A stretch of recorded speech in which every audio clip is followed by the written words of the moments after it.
This is The Other Side of Midnight. They're running a strange program, y'all. With Lionel.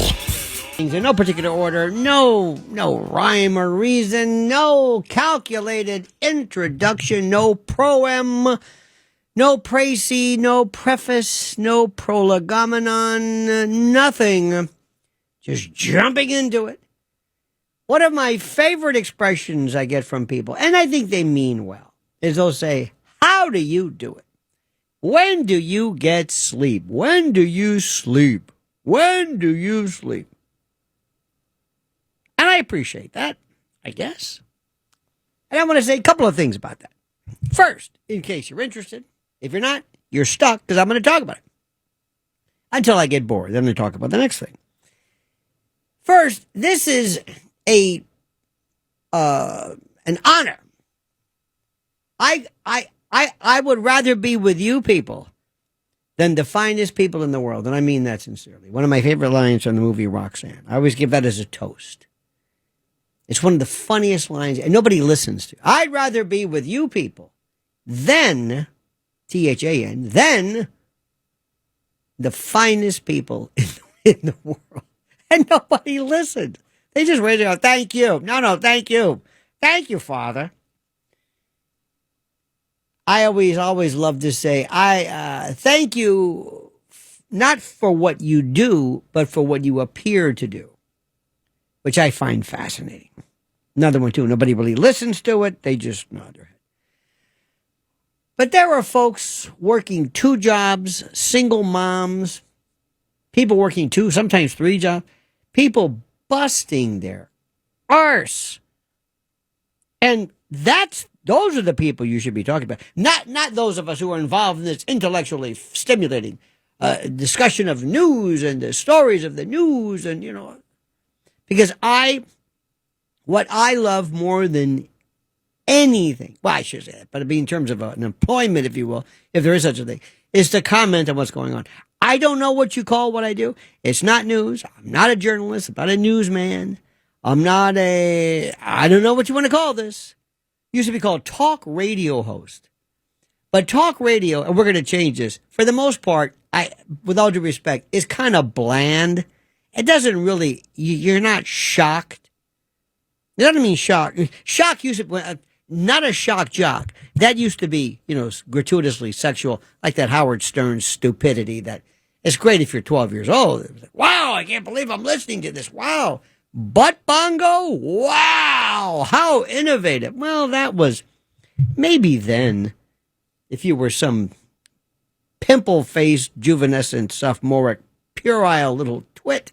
But for the most part, it's not. No. What's shocking today is the truth. And I'm starting to see a change. But the real good stuff is not really here yet. Because there are some barriers. We got to be careful. It has nothing to do with language. Oh, no. No. It depends upon sometimes when you go to a restaurant, and if you go to, let's say go to Chinatown or someplace, and you want to ask the person, do me a favor. I kind of like this. Order for me what you order here, what a real native. You order it. Tell me what I should have. That's when it's great.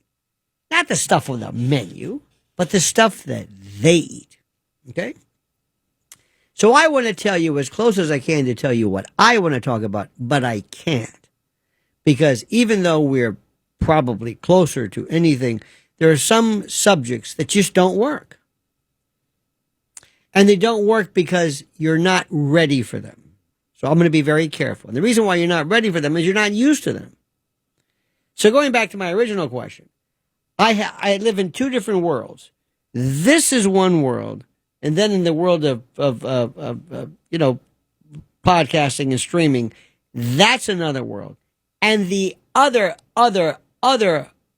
completely explicit world is private channel stuff. Okay? So there's regular stuff you get on like YouTube. There's this, and then there's private stuff. The private stuff, then you can say whatever you want. You can say whatever you want. So it's a pleasure doing this. This is the. Sometimes people will say this, I'm on the number one, and you don't really believe it. Sometimes they kind of say it. This is legitimate. I mean, I could show you the numbers. This is legit. I mean, this is it. I mean, it wasn't always like that. You would not believe, in terms of radio, if I told you the people that you would think are really important, they're not even on. They don't even show up. They don't even show up on the radar. Isn't that interesting? So going back, I promise you to what I said was, it's a pleasure. I love doing this. And if you want to sleep, take a nap here and there, but this is the most exciting stuff in the world. And another thing which is interesting, I find that most people in my generation, my age, are boring. They're slowing down. I could not do this at the age of 20. Could not do it. Could not possibly do it. Couldn't do it. Because when you're younger, I think you're not homocysteine levels. What am I trying to say? Your melatonin levels or something are different, where you need more sleep. When you get older, you really don't. But plus, there's so much to know. And I could not have possibly done this 20 years ago when I first started, because I started off really 37 years ago. Could not have possibly done this because I didn't know anything. I didn't know. It was all reaction. When I first started in talk radio, it was around Rush Limbaugh. Everybody wanted to be Rush, and that was a big mistake. And then there was this complete and total, because there are so many counterfeit people out there that they really don't know what they're talking about. So what I have a couple of rules. Let me give you an idea of why I love this and why it's invigorating to me. It's invigorating. It's the greatest thing in the world. I'm like the expanding universe, or an expanding man. I think the Asia lyrics say it best. I believe that I'm going faster and harder, and I know more than I ever did. And I've done a lot of stuff. And believe it or not, one of the best things you can do is, if you've ever done any kind of courtroom performance, when you've got to put together an idea, you put together a story, present it to a jury based upon the rules of evidence, and then they have to decide what's going on. And that's the way I live. I can't help it. I don't tell you things that I don't know. See, I don't know. We'll talk about Epstein, because the Epstein case is the most fascinating thing I've ever seen in my life. And it's not because of why it's in so many layers. So again, it's a pleasure to be here. I love doing this, and it's invigorating. And if you want to talk about how people do this and when do they sleep, ask a single mom working 2 jobs. Ask somebody who right now is working in a diner, or somebody who's delivering, food. Or there are these people I see when we leave. They're delivering 4 or 5 o'clock in the morning. They're busting their ass. Just incredible. This goes on all the time, and especially when you're in the biggest city in the world, and you see this arterial melange of activity. You think, wow. Not only that, the great people who are drivers. I had a driver. Remember when you had to get a yellow cab? I used to say, I miss a yellow cab. I don't miss a yellow cab. It was always a bucket of bolts, and then I don't know what kind of a design they are now, but I like sometimes their drivers. I had a guy the other day, a driver. His name was Man, M-A-N, Man. That was interesting, Man. Hey, man. I got to tell you this story. Got a new car into the driver's service. There's Uber and Lyft and all this. Lyft is a lot cheaper. I mean, to me, they're the same, but I kind of like Lyft, for whatever it's worth, because they have this thing called wait and save, or something like that. If you really don't have to be someplace fast, you save a ton, as the kids would say, by getting this thing called save and wait, or whatever, wait and save. And by the time you're ready to go, the car's there anyway. So there's so many, it's so smart. The other ones, I think, very overpriced. And they're the same drivers. They alternate. So anyway, I got into the car, and there was a sign. I think I told you about this. It said on my app, learn how to say hello to your driver in deaf, either Abbotsland, American Sign Language, or deaf communication, meaning that the driver was deaf. And I always thought this was interesting. How can this be? How can you have a deaf driver when you have a law that prohibits you from driving with headphones on, but you can be deaf? And listen, I'm all for it. So I learned. I thought, well, what the heck? I don't know how you say how do you do or hello. So I'm looking up the hand signal or the hand sign, and I kind of leaned over and I stuck my hand through between the two seats, and the guy startled. He goes, "What?" I said, I'm telling you hello. Hello. I said, wait a minute. Are you deaf? He said, what? Are you deaf? No, I'm not deaf. He was a foreign feller, meaning he spoke another language that I couldn't. And I said, well, it says here, and I showed him the app. He says, you have a deaf driver. He says, that's why they're yelling at me. People are yelling at me. I said, well, that explains it. That explains it. He goes, and we were laughing. I said, here I am trying to say hello to you. And he says, I couldn't figure out why people were being so rude. Anyway, I got it again. Second driver. So this time I leaned over and I said, I guess you're not deaf too, huh? He didn't say anything. I said, I guess you're not deaf. Again, he didn't say anything. I think he was deaf. So anyway, goes to show you. Now see, I look at things like that and I think life as a comedy writer. That would be a funny little sketch. Not to mock deaf people, but this is the idea of here I am trying my best to learn it. And this poor guy's wondering, why are you talking to me like that? Why are you holding these hand signals up? What does this mean? I think that's funny. But on the way over, I get a female driver. Very nice lady. And I said, this is so odd. It's interesting because there's a female driver. And I said, are you starting your shift? She says, no, I do 2 of these a day. 2. Nobody asked her how she sleeps. What does she do? And I said, there are people driving around busting their arse. And 24 hours a day, food is being delivered. And remember something. If you're new to the area, if you happen to be new to, especially Manhattan, as they say, be very careful of these drivers who drive at 40 miles an hour with chains around their neck to add more momentum, and they will kill you, and you will die if these people ever collide with you. So when you step off that curb, I want you to look like an old person, left, right, look left again. They come out of nowhere. But there are people, and they drive around with those big insulated things on their back, those like space suits. They look like an oxygen center that the astronauts would have worn had they really landed on the moon. Kidding, not. But they're always delivering. Ask them, when do you get to sleep? Then I see the people 24. Have you seen Amazon trucks unload on your street? They take up the whole street. There's like 50,000 boxes and these containers, and then they put them on these weird kind of mopedy looking box things, and they're zooming around 24 hours a day. Ask them, when do you sleep? And then every building, every apartment building, everything, the doorman, the front desk, it's a UPS station. They're just giving out packages. That's all they do. It's the most incredible thing you've ever seen in your life. They used to actually say, hello, how are you? Yes, I'm here to see the Atwood. Just a second, let me ring you. Yes, you have a visitor here. What's your name? Oh, Eli. Okay, go on up. They don't do that anymore. Why? Because they're checking in boxes. You can walk in with a severed head and a saber, and they're not paying attention because we're in this delivery world. Ask these people when they sleep. I'm serious. Nobody cares about them.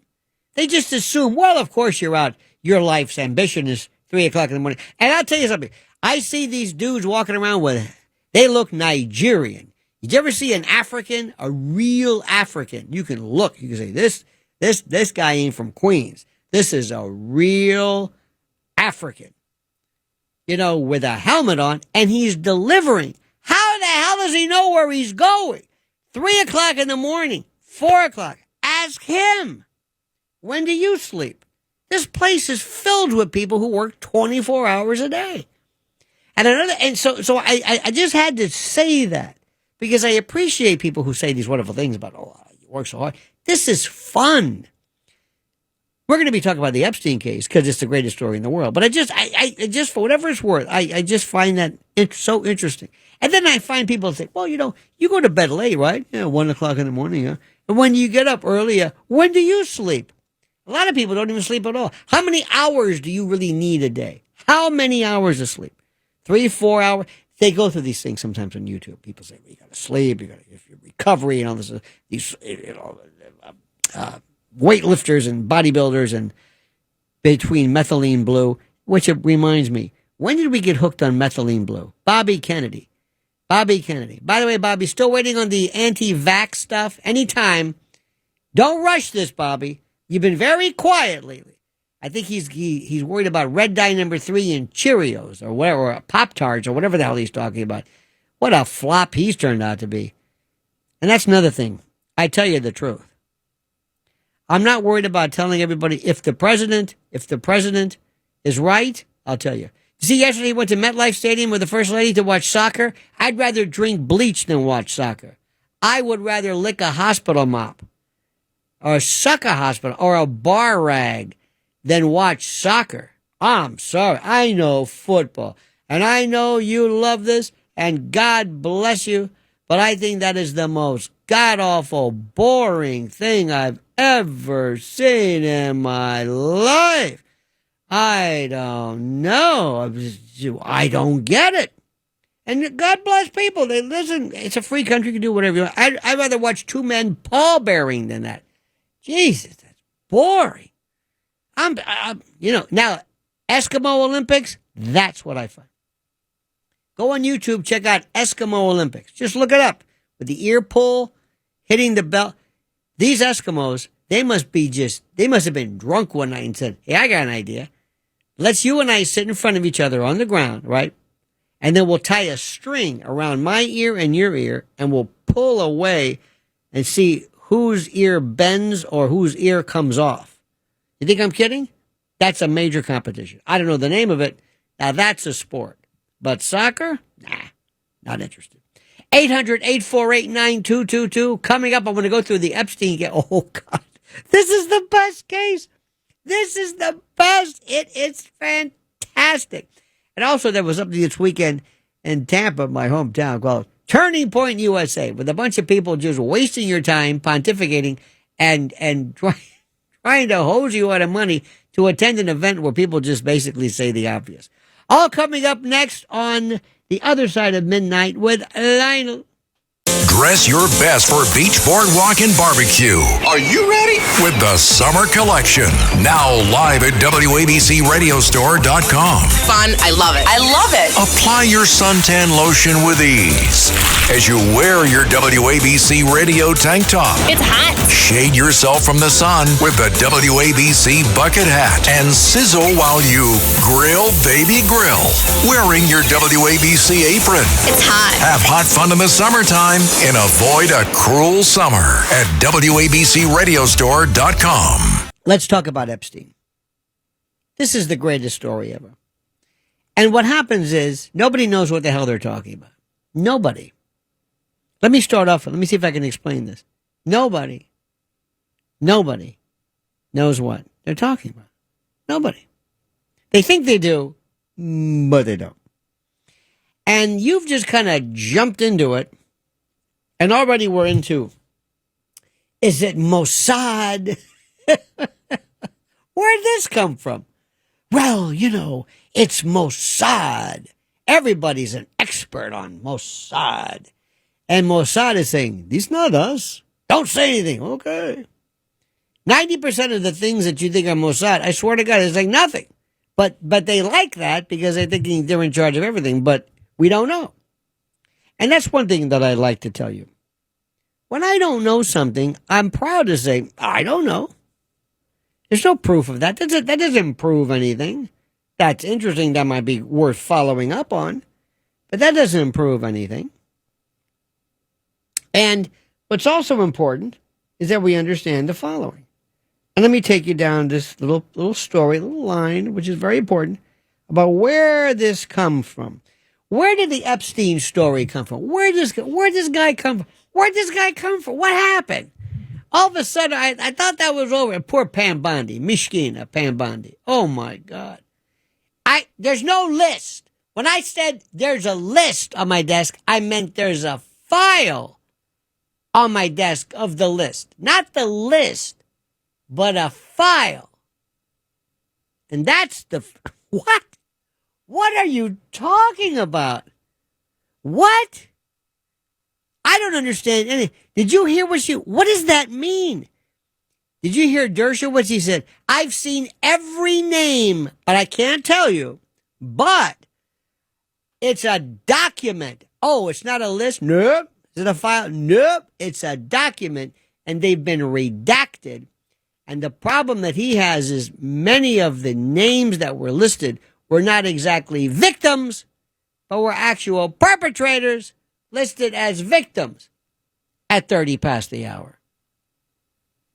Okay. So anyway, I don't even know what that means. Then Trump has the best line ever, and we'll talk about this. I don't want you to release the film. Wait a minute, the list. Wait a minute.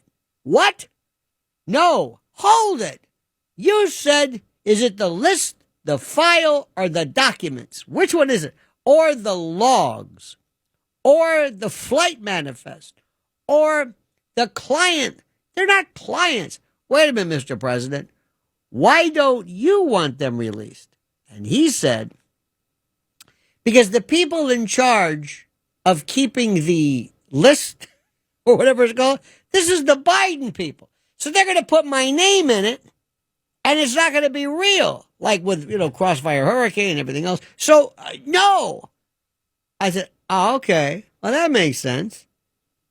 And then Megyn Kelly is weighing in because, where would we be without Megyn Kelly and Dylan and Steve Bannon and Charlie Kirk? I mean, this is a cluster like you can't believe.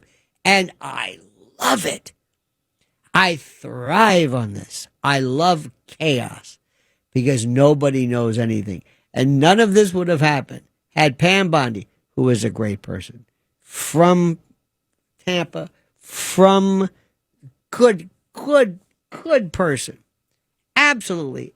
But I don't think she had any idea of how brutal, how horrible, how vicious, and how cutthroat this group is. And everything was fine till she said, because I think she's a little kind of auditioning a little bit for Fox News. Because I think she figured, look, when this thing's over, I ain't going to be going to some white shoe. I'm not like Eric Holder or Bill Barr or whatever. I'm not going to, Sullivan and Cromwell or Latham or whatever, Gibson. Oh, no. I'm not going to be on that corner office somewhere. My trajectory is going to be Fox News. And why wasn't she on Fox News before? I don't know. And why, with all these people, the only one who really made it, if you think about it, was Kayleigh McEnany, who, by the way, also is from Tampa. And she went to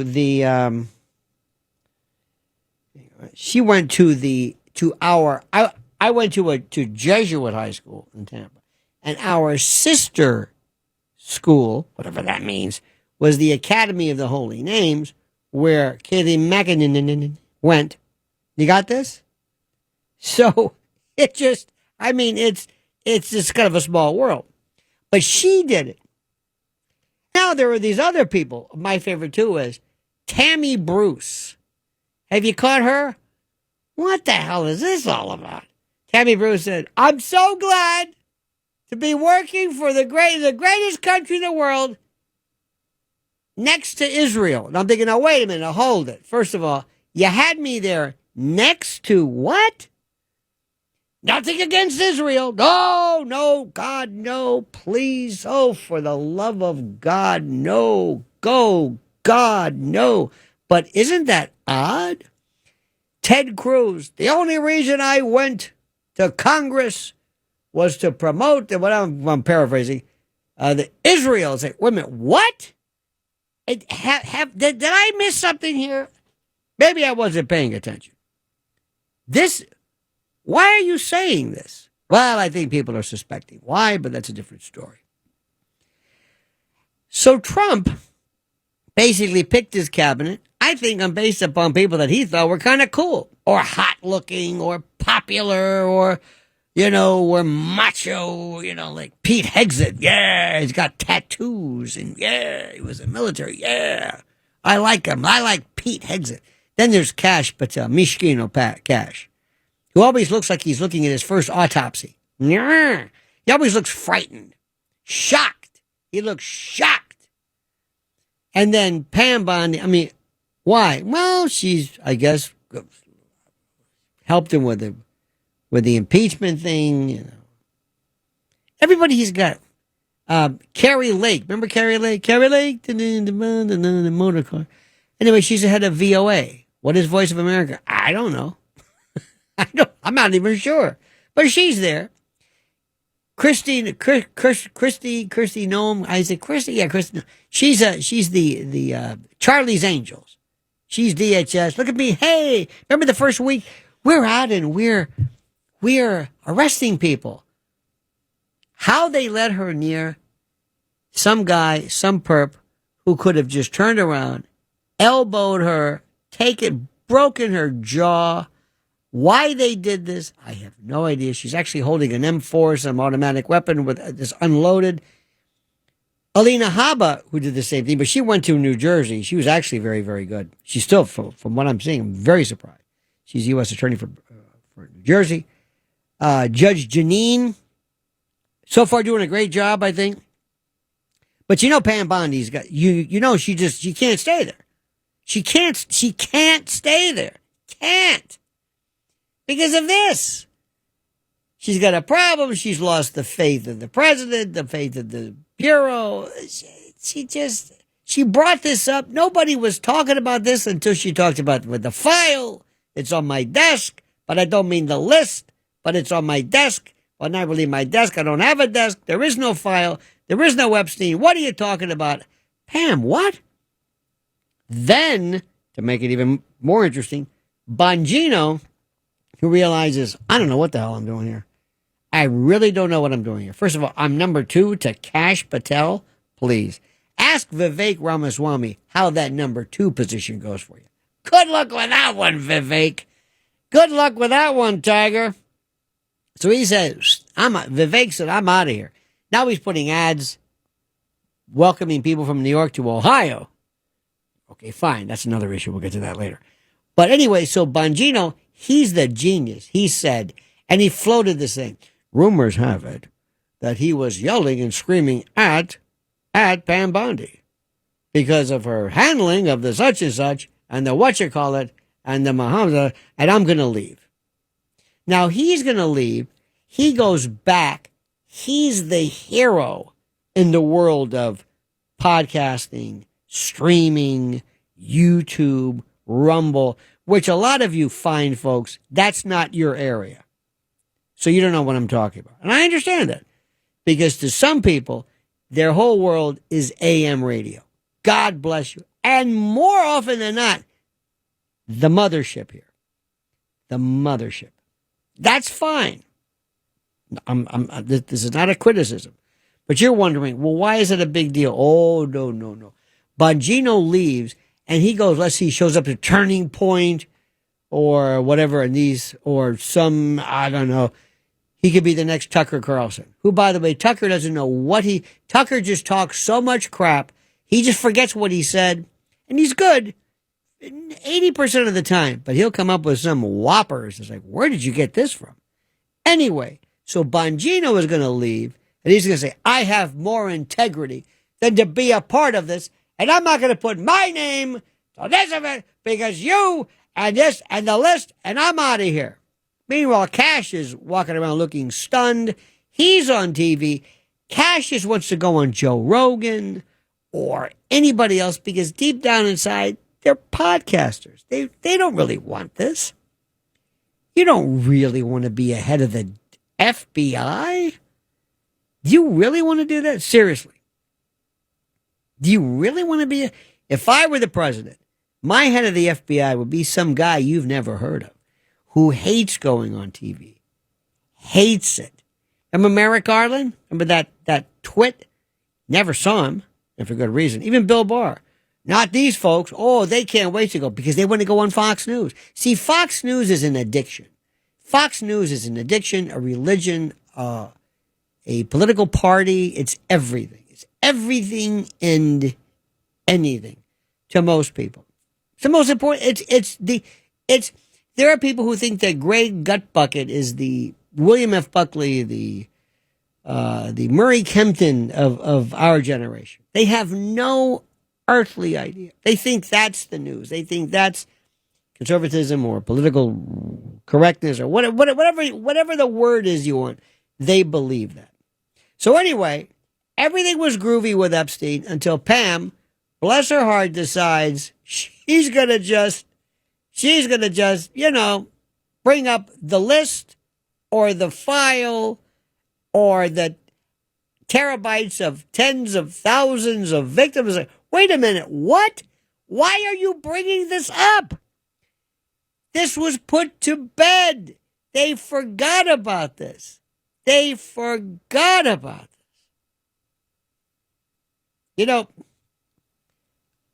side note. I have a friend of mine. And he went through, I guess it was AA or something. God bless the folks at AA. Individual people at the church basements drinking bad coffee and cigarettes and changing lives. And I mean that sincerely. Not the government, not just on their own. And one of the steps they explained to me, I don't know the number or whatever, but I think it's called going and apologizing or making amends with people that you've hurt, harmed, insulted, in any way bothered during the course of your inebriety. He said, the problem with that, is that sometimes you will apologize for stuff people didn't know. By the way, Marie Osmond is completely unrecognizable. Whatever she did to her eyes, unrecognizable. Thought I'd tell you that. Thought I'd interrupt what I'm saying. I looked up, and I almost got scared. I almost pulled a Cash Patel right in my eye. What? Anyway. So he said, sometimes you go to somebody and you say, listen, I just want to say something. What? Well, a while back when I that was you? Well, yeah, you son of a. So what's new to me now is like, no, this was 10 years ago. 10 years ago to you, but I don't. Anyway, who knows? Or somebody might say, I forgot about that. You're right. That was pretty rotten. That was my wife. Okay, fine. So I'm just saying, when you bring something up, it's not a good idea. These people who say things like, communication is the most important part of a relation. No, it's tact, not communication. If you think telling people what you think, nobody wants to hear what you think. I got news for you. I don't want to burst your bubble. Nobody cares what you think. Especially, let's face it, spouses, it's a wonderful thing. It's the greatest thing in the world, marriage. But a lot of times people say, I don't need that right now. I really didn't need that. I don't need that. I didn't need that. I don't care for that. I don't care. But I want to be honest. Keep it to yourself. I don't want to know that. Don't you want to talk? No. I don't know where you got this from. Well, let me tell you the story, and this is the most important. If you could, let's go back in memory lane, okay? Jeffrey Epstein's criminal history. When did it first start? How many years ago? When did you first hear about this dude? You probably don't even remember that. Our friend right now, I think was in let me see, you probably were, might have been 3 years old. 2005. 3 years old. 2005, we were celebrating our first grandchild. Whatever it was. I like the perspective. But 2005, we didn't know. I remember one time, I always think that people know about 9/11. That's just, forget it. And I don't understand. You mean you weren't born? You weren't born then. So I don't know. It's my perspective, okay? Anyway, 2005, Palm Beach police investigated allegations that Jeffrey Epstein paid underage girls for, quote, massages that often turned sexual. Now, as a personal note, I hate a massage. I hate that. If you go to get a manicure or a haircut or whatever it is, don't touch me. Don't touch me. Get away. Get away. Get your hands off me. It doesn't feel good. I don't like it. I don't know what you're doing. I'm the only person in the world. I went away this weekend for a spa. Spa? No. Take your time. Save your money. That's up to you. Keep your hands off me. I don't want a massage. You got that? Now, a head massage, another different story. When you got a haircut and they do your hair, I'm like, you know what? Cephalocaudal, proximal, distal, the whole embryonic growth, you know how that works. It was in all the papers. Maybe. But, so in 2005, 20 years ago, okay, this guy decides he's going to have massages. Well, despite overwhelming evidence, including 30 victims, Alexander Acosta, the U.S. Attorney for the Southern District of Florida, struck a secret deal. Now, why is he involved? Why is a federal prosecutor involved in allegations made regarding the Palm Beach? That's Florida. That's a state case. Well, in 2007, he made a secret non-prosecution agreement, an NPA. Epstein pleaded guilty to 2 state charges and served 13 months in the county jail, sort of, kind of on the weekends, kind of not. He came and he went as he pleased. Why they had to charge anything? They could have null prostate. They could have done a diversion. They could have said the guy's got no prior, but they were minors. Okay, see, that's the problem. That's the problem. Again, well, maybe they were, yeah, but they had to do something. They said, okay, so here's what we're going to do. We'll do this non-prosecution agreement. 13 months. You come and go, and you will be shielded from federal prosecution. And the deal was kept hidden from victims that later became the focal point. You got that? So 2005, the name Epstein came about. Poorly handled. Palm Beach County. You think somebody would have picked up the phone and said, hold it. You don't know who this guy is. Because now Epstein is Mossad and Ehud Barak and Les Wexner and You think somebody would have said then, they would say, you know who this guy is? Back off. He's with us. You don't understand who he is. He's collecting, blackmail information. He's important. But they didn't do that. For whatever reason, they got this guy Acosta who killed whatever chances of a career were. He killed it because basically he was told. And later on when they asked him, why are you doing this? Why did you ever agree to this? Why did you do this? He said, I got the word that it was intel, either Middle Eastern or I got the word. This is intel. I had to do this. You got it? He said this. So this is 2005, then 2007. Now, for years, Epstein's abuse network or whatever this consortium he had, enabled by Ghislaine Maxwell and others, remained basically untouched, unscathed, unbothered, unfettered. He hosted elite guests at his homes in Manhattan, or Manhattan as people say now. Notice how people say Manhattan, Martin, Little. I don't know where this came from, but that's the way they pronounce things now. Anyway, Manhattan, Palm Beach, New Mexico, and his private island in the Virgin Islands. Flight logs and testimony hinted at powerful connections, yet no serious investigation ever. Who is this guy? What is he doing? Why is this perv? In fact, when everything was done, people would meet with him knowing he just either completed or was about to complete his Florida quote sentence. Well, that all changed in 2018 with the Miami Herald expose by a woman named Julie K. Brown. Not downtown Julie Brown, but Julie K. Brown's expose. So you got it? So from 2007 to 2018, nothing. Actually, 2005, nothing. Nobody heard about it. Nobody talked about it. Nobody knew anything. Then 2019 comes, July of 2019. And Epstein is arrested by federal prosecutors in the Southern District of New York. Actually they picked him up at Teterboro. Remember that? He was coming in from France.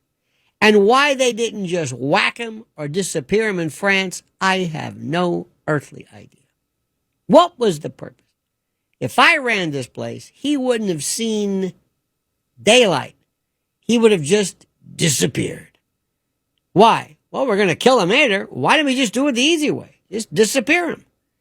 And nobody would have said anything. There would have been a little footnote. Famous sort of New York financier has disappeared. Wow. Huh. Kind of like Ghislaine's father with the drowning thing. Remember that? Nobody would have said anything. Nobody would have looked at him. Nobody would have cared about this. Nobody would have... Nothing. Or he could have been robbed. Or he could have had some just sudden death, heart attack. Oh, we can mimic a heart attack so many different ways. Don't forget what the church committee found in 1975. They could do this then. But no, they decided to arrest him, bring him to Manhattan, and then it really unfolds. I'm going to continue this because you got to understand this story.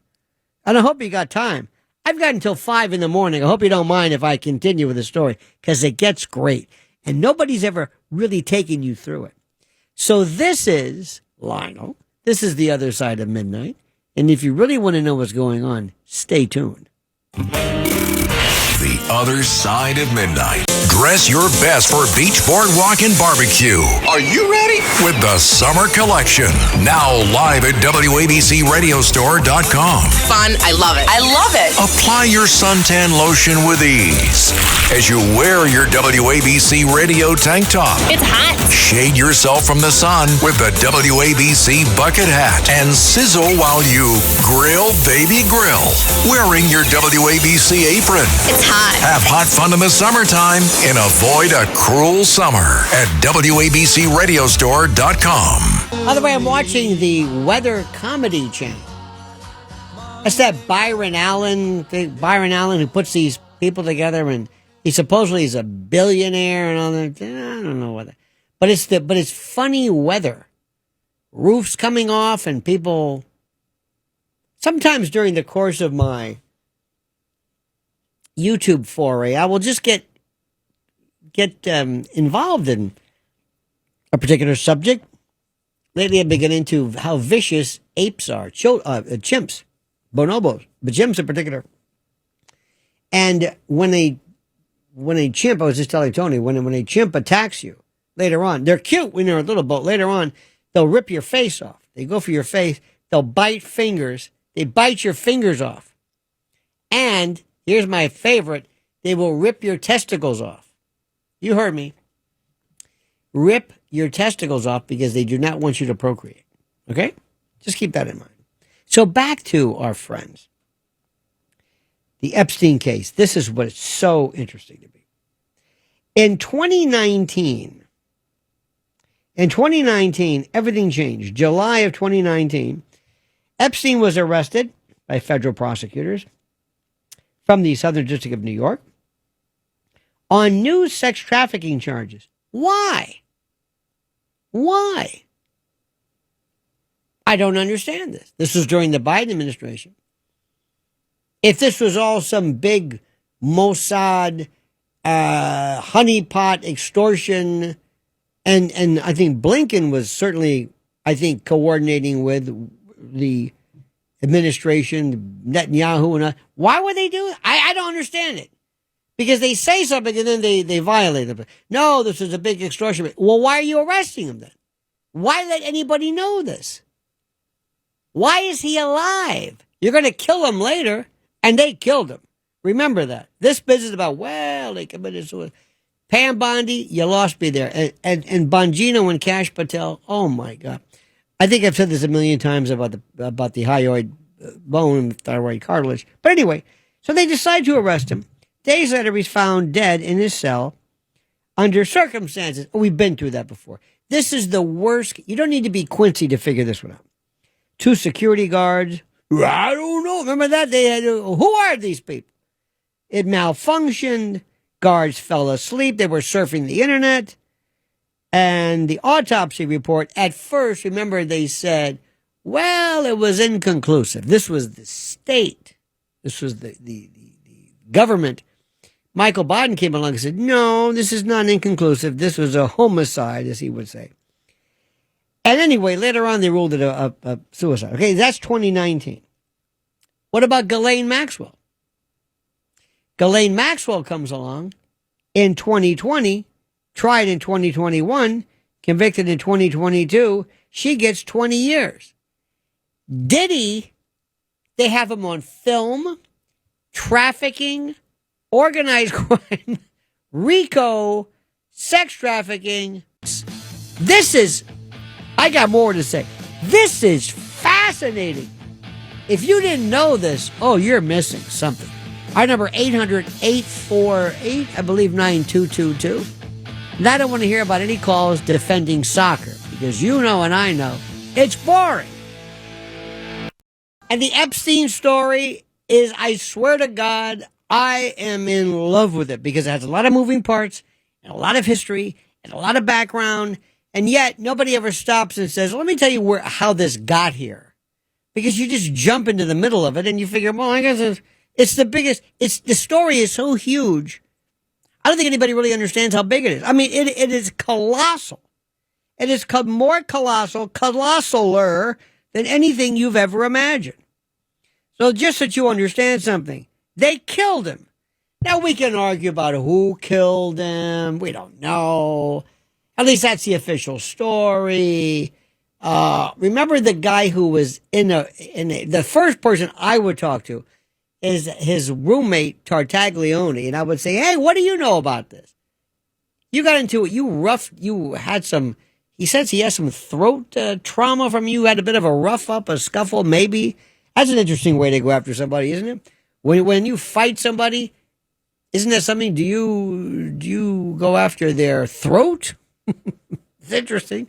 And later on he was strangled, or at least he, quote, hanged himself, which is nonsense. Hyoid cartilage fracture, hyoid bone, thyroid cartilage could never have been accomplished by and through suspension ligature. Stop it. Don't insult me. You understand this? Don't insult me. Okay?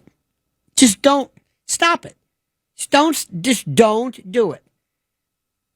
I don't care about the camera went off or the 2 officials weren't where they were asleep. Look at the forensic evidence. Period. Epstein's brother said it. His lawyer said it. Not Dershowitz, but his other lawyer said it. I mean, stop it. Stop it. It's the most ridiculous thing in the world. Now, here's the best part about this. This agreement. How did they get Acosta to do this? This was Alexander Acosta, who in 2007 signed the famous NPA, the non-prosecution agreement, in Florida regarding 2 state charges brought by Palm Beach County cops. What he did was this non-prosecution agreement was shockingly, unbelievably broad, unprecedented in scope. Nuts. Here's exactly what it entailed. Listen carefully. and why it became the centerpiece. Jeffrey Epstein in 2007, would plead guilty in Florida state court to 2 prostitution-related charges: solicitation and procuring a minor. Now, by the way, technically speaking, in my mind, in many people's minds, a minor cannot commit prostitution, just like an infant cannot commit prostitution. They do not have the capacity, the wherewithal, or the legal status to actually contract in prostitution. Does that make any sense? Okay. Next. So, this is a federal prosecutor negotiating state charges. That's odd. Number 2, he would serve 13 months in the Palm Beach County Jail. Work release privileges allowing him to leave the jail for up to, listen to this, 12 hours a day, 6 days a week. Did you hear what I said? He's in jail, and he can be gone from the jail for 12 hours a day, 6 days a week. In exchange, the U.S. Attorney's Office, now back into the federal platform, the U.S. Attorney's Office for the Southern District of Florida, agreed to drop all federal charges despite having identified more than 30 underage victims. And when asked about this, Mr. Acosta said, well, he's intel, or I got the word, or something along those lines. Now, this is the immunity clause. This is the kill shot. Listen to what I'm saying. Listen. Here's the key sentence that was buried in the NPA, the non-prosecution agreement, that changed everything. Quote, the United States, in consultation with and subject to the good faith approval of Epstein's counsel, agrees that it will not institute any criminal charges against any potential co-conspirators of Epstein. Let me say this again. I don't think you heard me. I don't think maybe this legalese, maybe you're not as attuned to it as we law-trained people are. The United States, the federal government, okay, agreed that it will not institute any criminal charges against any potential co-conspirators of Epstein. Co-conspirators in Florida, in New York, in the Virgin Islands, or just everywhere. Does that mean Prince Andrew? Does that mean Bill Gates, Bill Clinton, Bill Bailey, Bill Cosby? I mean, what are you talking about? We don't know. It gave immunity to all potential co-conspirators, a vague, undefined term that included Ghislaine Maxwell, Epstein's assistants, his recruiters, high-profile associates, those people he contracted with and for. They were included as well. How did that happen? It foreclosed any future federal prosecution of these unnamed individuals. But here we go, by the Southern District of Florida. Oh, now it changes. So it was also kept secret from the victims, which later led a federal judge to rule the government violated the Crime Victims' Rights Act. So, since the agreement was never approved by a judge and not made public until years later, it only bound, I should say, the Southern District of Florida, meaning other U.S. Attorney's Office, like the Southern District of New York in 2019. They were not technically barred, but it chilled the investigations for over a decade. So for over a decade, when things could have been done, when things could have been gathered, when people could have found out more information, It just was stalled. And this Acosta, this fellow who is being, I don't know how they got him. It is Alexander Acosta. Acosta later on defended the deal by claiming it was the best way to at least get Epstein to register as a sex offender, arguing that federal prosecution might not succeed. What are you talking about? So this was the deal. This is incredible. So now we're looking at what people call it a bleak house prosecution. Remember the Dickens case that dealt with a complex, this needlessly, this wild case that, the story went on and on and on. It just destroyed everybody's money. It just went nowhere. It consumed the lives of everyone in this long prosecution. That's where we are right now. So we're sitting here, and it's just it's incredible. So when you want to talk about this, you have to understand, how did all of this happen? The U.S. Attorney's Office in the Southern District of New York has to get approval from the Department of Justice. It doesn't act on its own. How did they plan to do this? Why was he so special? Why didn't they get court approval? Why did they do something knowing that it would be overturned, knowing that it was illegal, knowing that the victims themselves would have said something? What was this all about? Why was he so special? Why was he so critical? Why was this allowed to occur? Why and how? How in the name of God was this allowed to occur? It's unfathomable. And this was done. Everybody knew it. Everybody. When he got back from having completed his deal in Florida, he had a party celebrating it. Everybody went there. The news people. He was the toast of Manhattan. Everybody knew him. There were news. Go down the list. Everybody knew this. It was a joke. Then something happened. I don't understand. 2019, we're going to charge him? Why? Why? That's the part which is the most interesting. And wait till I tell you, we go back specifically with what, and this is important, with what happened to, what am I trying to say? What happened to Ghislaine. Ghislaine Maxwell, she right now is wondering, wait a minute, what about me? What about me? What am I supposed, why am I here? Do you know the story behind this? This is the most important thing. Ask yourself, what exactly was Ghislaine Maxwell convicted of? Who were the victims? What was the exact sentence? And with whom did she conspire? This is the part that kills me. And compare this to Diddy.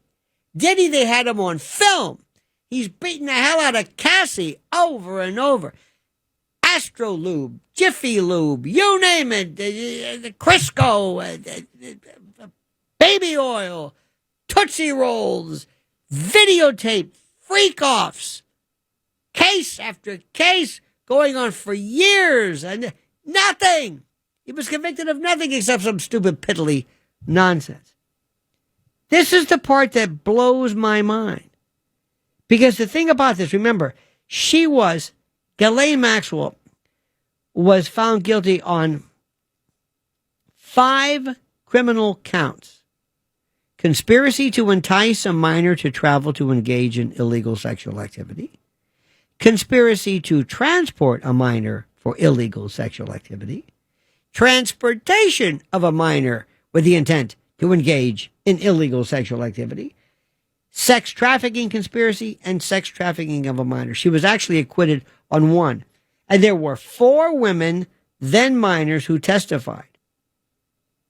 Now, let me explain to you. She got 20 years.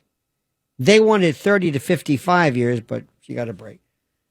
There were also 150 women who made a claim under the compensation package that Epstein's estate provided for, with, I believe, the average amount was $830,000. Some got multi-million, some didn't. What Ghislaine Maxwell is saying, what did I do? And here's the best part. The only people she ever conspired with apparently was Epstein. That's it. What about all these other people? It was all done between she, or her, I guess, she and Epstein. That's it. It never went further. It never went beyond that. When you look at this case, it stinks to high heaven from top to bottom, from its very,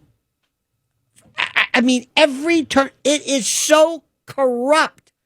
She now is going to be saying, wait a minute. Why she just figured this out? Now I have no idea. But she'd better be careful. Because let me tell you something. The way we work, if you get whacked in prison, obviously, nobody will come to you. Nobody will help you. Nobody will say anything. Nothing. Nobody. We have no interest. We have no follow-up. We have no investigative group. We love this true crime stuff. Don't you love these? My wife and I were listening to this true crime. I forget what it was. It's always, they sound like little girls, like little teenagers who speak in this. And I was so shocked by, really, for sure. And it was super scary. It's this is true crime? Who are these jadrules? Who are these people? It's the strangest thing.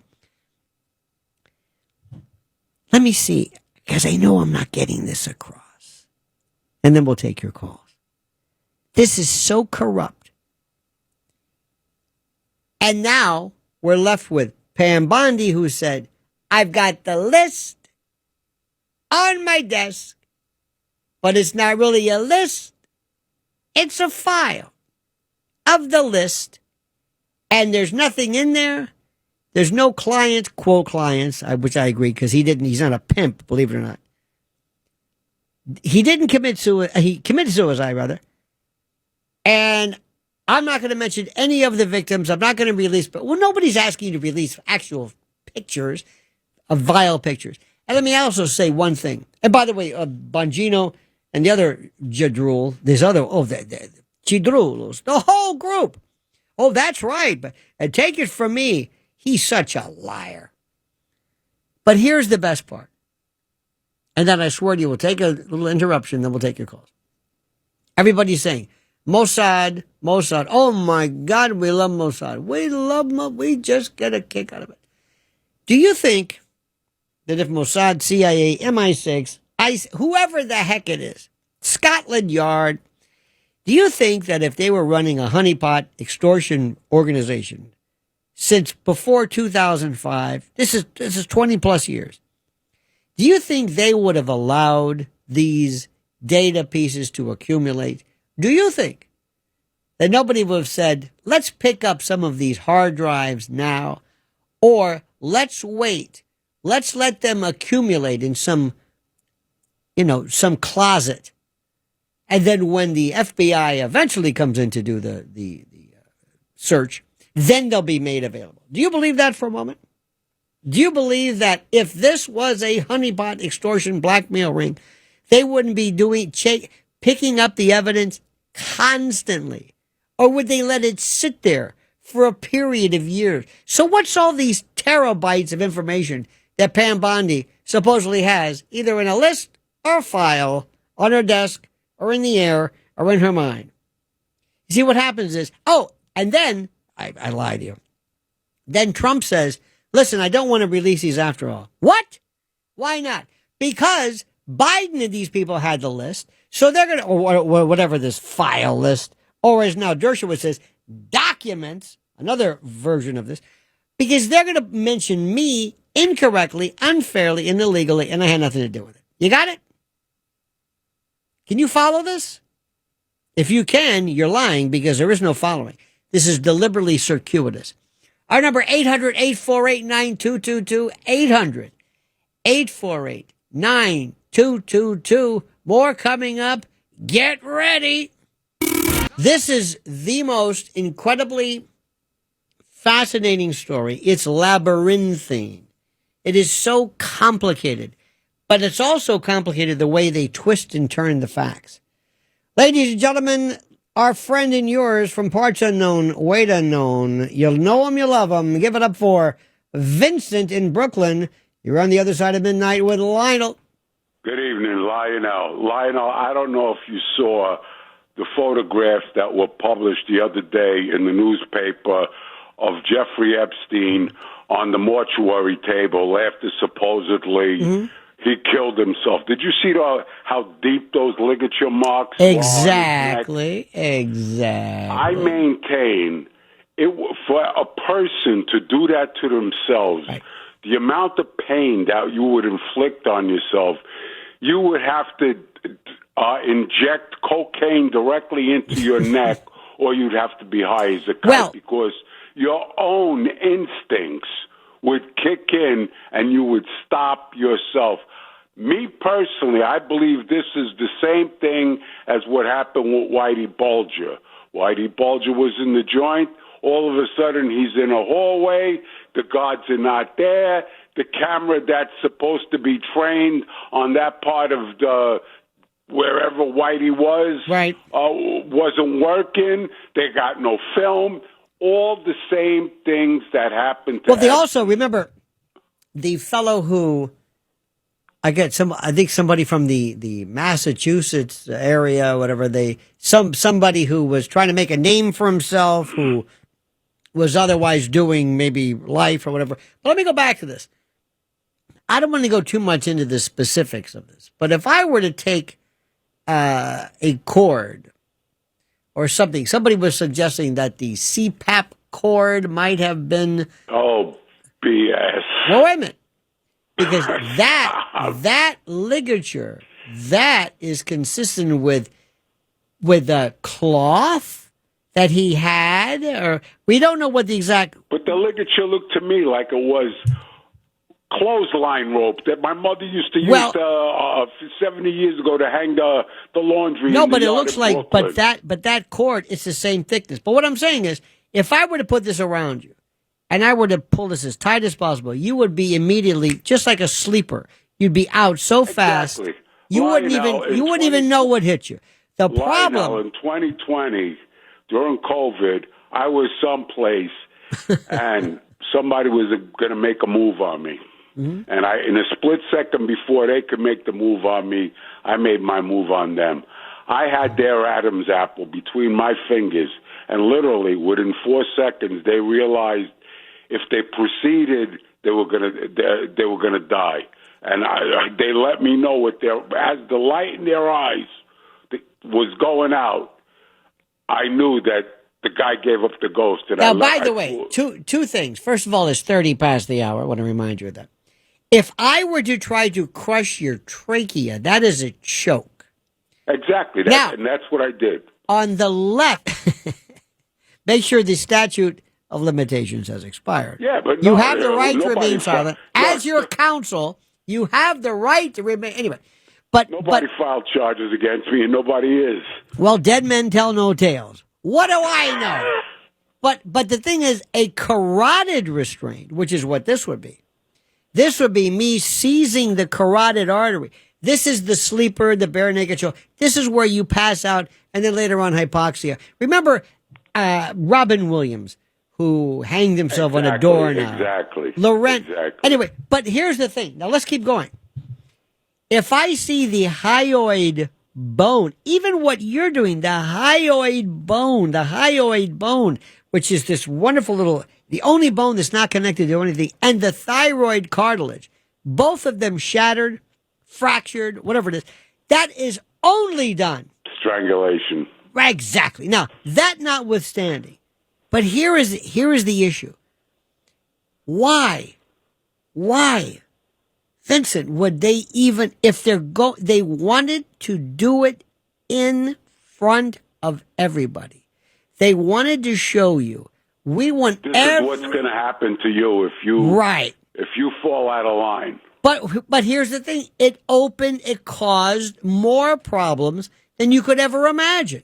Yeah, Why didn't they just do this? Just disappear him. In fact, we don't want anybody to get the message. Exactly. Put it this way. The people who you want to send the message to would have noticed that he was gone. Now, what happens now when you start looking at this thing and people like Pam Bondi, they're all changing their story. Remember, Vincent, this was, until Pam Bondi brought this up, nobody even cared about it. We just, okay, that's in the past. All she could have said, this was in a prior administration. There were still some victims. I think out of an abundance of caution, I'm not going to comment on this. Let's move along. She could have copped the plea that way. She could have got out of it. And President Trump wants to talk about his big, beautiful bill, but now he's got to talk about this. He's got Iran. He's got this other. And then you've got other folks who are bringing in the Israeli angle, which he's thinking, oh, for God's sake, all of this is exploding. It's exploding and how can you miss it? Ehud Barak, Les Wexner, Jeffrey Epstein, and Dershowitz, not involved as a participant, but as a lawyer for this, and Acosta saying, listen, I got the word. This is intel from... And then Tucker Carlson's talking about it. Everybody, Steve Bannon, Megyn Kelly, all of this was put to bed, exhumed and revivified by Pam Bondi. Who told her to say anything? I don't know. To me, what it sounds like to me are a bunch of stupid people. That's right. Who are these, let's say, boardroom, mahogany meeting room. There you go. Business people who then, when they got in a jam, they did it the wrong way. In Sicily, it would have been un lupata bianca, meaning what you said. You'd never see the person anymore. Lupata, I love it. You would never see them again. Well, you know what's funny? There's an old Sicilian expression that says, if you can get in trouble for saying a little, think what happens if you say a lot. Vincent, on behalf of a grateful nation, thank you, my dear friend. Have a good evening, Lionel. All the very best to you, sir. Jack. What a man. What a man. What a man. What a man. What a hell of a man. Let's go to John on Staten Island. John, you're on the other side of midnight with Lionel. I'm going to enter the conspiratorium here. Good. Epstein didn't kill himself. Correct. That's what I've been saying. Thank you. You're 100% correct. Mm-hmm. And there are no Epstein files. It was all a farce because Pam Bondi was selected by Trump to become the Attorney General, all because of her appearance and Bongino's appearance and Kash Patel's appearances on Fox News. Agreed. And other people on the cabinet Agreed. to make themselves look good. Agreed. Pete Hegseth also. Big mistake. Big mistake. A guy who wanted... You ever notice this, John, how when people first become appointed, Pete Hegseth said, hey, I'm going to do PT. I'm going to go out and I'm going to work out. I'm going to show you that I'm just as strong as... Okay. Thanks, Pete. Because Pete wants to say, I'm a guy, I'm a Joe Rogan kind of a UFC tough guy. And Trump loves it. Trump has sometimes the sensibilities of a 15-year-old boy. He's impressed with hot chicks and jacked men and fighters and big jets. I mean, he's like a child. I'm sorry, but it's true. That's number one. Remember Christy Noam, who said, I'm going to go out and we're going to have an ice raid, and I'm going to put on my jacket and my hair extensions and my $60,000 Rolex watch, and here, let me hold your gun. And then Alina Habba did this, and Pam Bondi said, hey, you want to walk around with me, and I'll show you the Department of Justice. Isn't this cool? It's like, John, I swear to God, I would go to the president if you appointed me, and I would say, Mr. President, I hope you don't mind, you will never see me unless it's absolutely necessary. You will never see me on TV. You will never see me. If Merrick Garland This guy was a wimp. He never said anything. He knew how to do it. Even Bill Barr, very quiet. This is the department. This is the attorney general. And you see another thing too, John. Pam Bondi, who by the way is a good person, she realizes, look, my future, my trajectory, my arc ain't going to be some corner office with, Latham or Sullivan and Cromwell, some big law firm. I'm only going to make my money maybe being the next Mackinnon on Fox. So that's what I'm after. I want to be, I don't want to, because they're making, like Laura Loomer calls her Pam Blondie and that.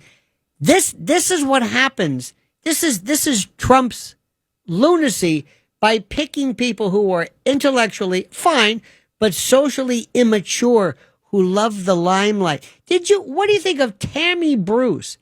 Tammy Bruce, the spokesperson for the State Department, who says, I'm with the greatest country in the United States next to Israel. It's like, look, no offense to Israel, but next to? There's no next to. What? Did you see Tucker Carlson with Ted Cruz? Now, this guy supposedly, he's been around since day one. He was decimated, destroyed, so much so that even Piers Morgan, who is Piers Moron, who makes Geraldo Rivera look like John Kenneth Galbraith, even he realizes what's going on. All of this is what happens when you get the wrong people. Now, Susie Wiles.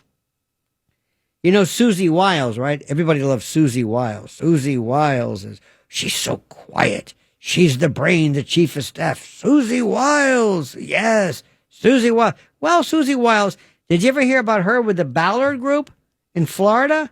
Remember that one? Did you? Are you following any of this? Do you know who these people are? Do you know her connection with how she worked with Pam Bondi and others as well? Not that it's against the law, but the question you got to ask is, how does this thing work? Who are these people? This is the most, to me, the most fascinating issue. But you need somebody to spend a little bit of time going into this. And you're not going to hear this on Fox News, with all due respect, or Newsmax or anything else from that. You're not going to hear this. It's like we're going to give you just enough to maintain a certain degree of focus that we all agree with. Talking about this incredibly fascinating labyrinth of intrigue and conspiracy, and it's phenomenal. And how everything changes drastically. Let me go back to Pete. Pete, are you there, my friend? I'm here, Lionel. Vincent, I think I crossed paths with him years ago. Very smart guy, a street guy. What do you mean you crossed paths with him? What does that mean? Well, I think in Brooklyn, I knew him from Georgie DeChico's club on Bath Avenue. Okay? And a very smart guy. He knows what's going on. And it's one of the points I was going to bring out, because my older brother, he hung out with all them guys, Epstein, Michael Milken, the other guy too, Bernie Madoff. My brother used to be with all the dirtbags on Wall Street, because he was one too, So, okay. But he was a good guy. But he met all these people, and everybody that he met years later, they're on the front page of the news, And my brother would have been too. He would have been there too, but he died at like 52 years old. So he's dead. Sorry to hear that, sir. About 30 years. Well, he had cancer, and plus he was a big drug user because he worked with, to keep on the street. That was it. He had to keep being alert. Anyway. Running around. Yeah, anyway. But I'm looking forward to your show, and I'm looking forward to baseball down at the Staten Island Yankees with that great organization, the Shriners. Absolutely. Pete, you're a good man, my friend. Thank you, brother. Thank you. All the very best to you, sir. Let's go to Silas, another Staten Islander, another Richmond County dude. Let's go to Silas. You're on the other side of midnight with Lionel.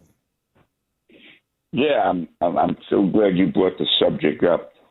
You're a lawyer, you understand.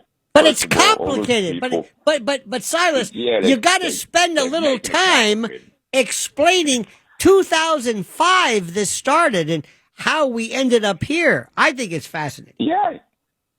And people that are working for the Justice Department right now, the code of omerta. Keep your mouth shut. Okay? Just say we're looking into it. That's it. Exactly. Like you said, they all want their part on TV.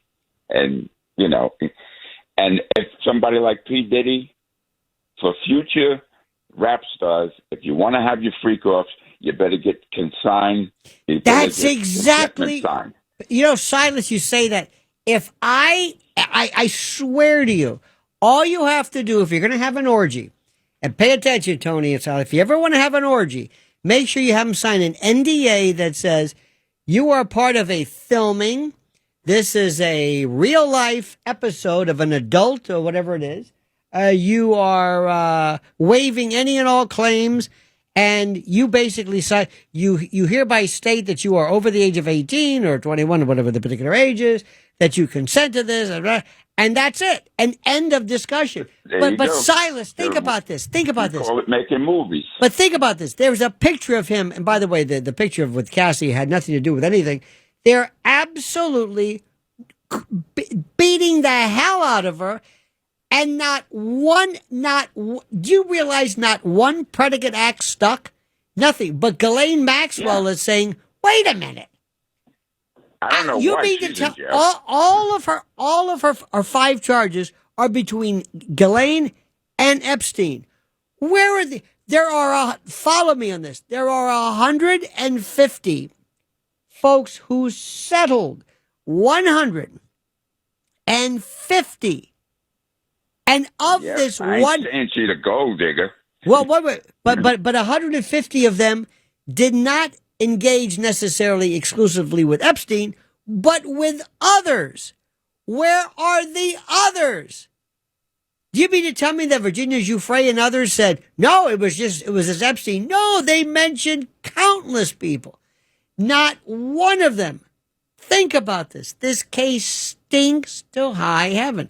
And I'm telling you, Pam Bondi, all she had to do was say nothing. Say nothing. Keep your mouth shut. Just say nothing. Don't bring it up. This is the most important thing, and also which is critical. Remember one thing, which I think is more important than anything else. Sometimes people, let me ask you something. Have you ever been famous in any way? Have you ever been famous? It's a very serious, very, very important question. And the reason why it's important is, to some people, it means a lot. It means something they've never been before. And social media provide that instant fame. I know a woman who, I swear to you, if you met her, saw her, you would think she was, Taylor Swift. She does a little a Facebook channel, and she thinks she is in love with herself. She's never had this happen. She was recognized by somebody somewhere, and she thought, oh my God, I've made it. If you've never experienced it before, it can be rather heady. But imagine, not only are you just recognized, but you're the Attorney General, and you've got agents, maybe WME or CAA, and they're saying, play your cards right. And when you get done, I'll talk to my people at Fox, because Fox is the Super Bowl. It's everything. It's the World Cup. It's FIFA. It's everything. And that's where I'm headed. I can be on that is the brass ring. Oh my God. To be on that 5:00 show, or they would slit their mother's throat to get on this. And that's what they want. They don't want to be you think somebody wants to be head of the antitrust division at Sullivan or no. Bill Barr does. Eric Holder does. Most people do. Not them. You think Comey's daughter wants to go on Fox? No. The real lawyers, the real serious, honest to God legal types, they don't want anything to do with that. Not interested at all. So this is where they're going. And now it's over because who in their right mind would ever want to be a part of this? And it's so funny because your recognition factor can be crushed so quickly because of this. Mr. Atwood, should we continue or do we, what should I do? We're good. Okay, good. Let's go to Michael in Franklin, New Jersey. You're on the other side of midnight with Lionel.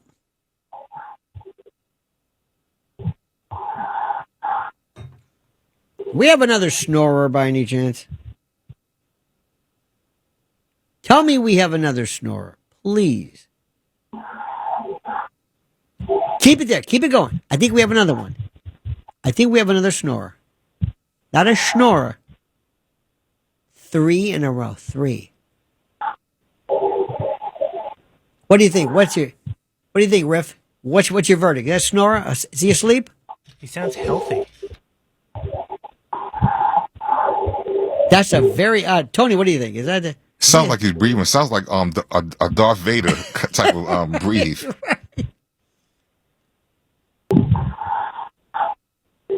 Oh, I think it's either that or unconscious. One of the two. This is interesting. By the way, call us at 800-848-9222. What do you think this breathing pattern denotes? Is it apnea? Obstructed airway?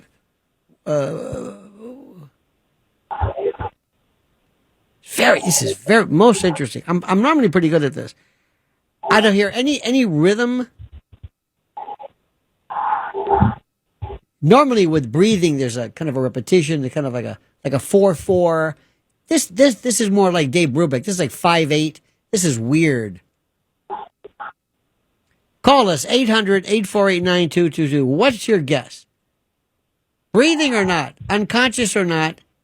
Near death or not? Something's weird. This is not good. Is this the death rattle, as it were? Fascinating. Just keep this up. I'll keep talking, but just keep this up in case he wakes up. This is... The death rattle is one of my favorite concepts. What is the death rattle?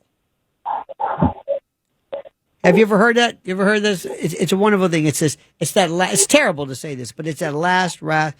It's that specific sound of the imminence. It's defined as a specific sound that sometimes occurs in the final stages of life. It's a gurgling, rattling noise made during breathing when a dying person is no longer able to clear secretions like saliva or mucus. It also refers to the imminence of death, perhaps the body shutting down, maybe the loss of neurological and muscular function that supports swallowing and coughing. It doesn't mean the person is dead yet, but that within hours or a couple of days or something, maybe. The death rattle. So you don't see this on a lot of shows, and I want you to send this to sales if you could, because we had one guy sleeping. No, I think we had we did a great promo on one. Make sure we get a hold of sales on this one, and please don't try this at home. If you're not a professional, something like this can be confusing to you. And a lot of shows too would say, "Cut that guy off. He's asleep." No, not at all. This is important. Let's go. Let's just keep him up.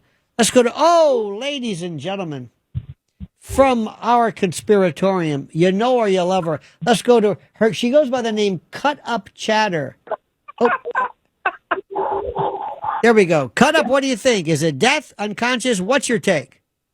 Well, I don't know. I'm not talking about the national deal, okay? I'm talking about international murder. I told you about it. And when can I talk to you about that?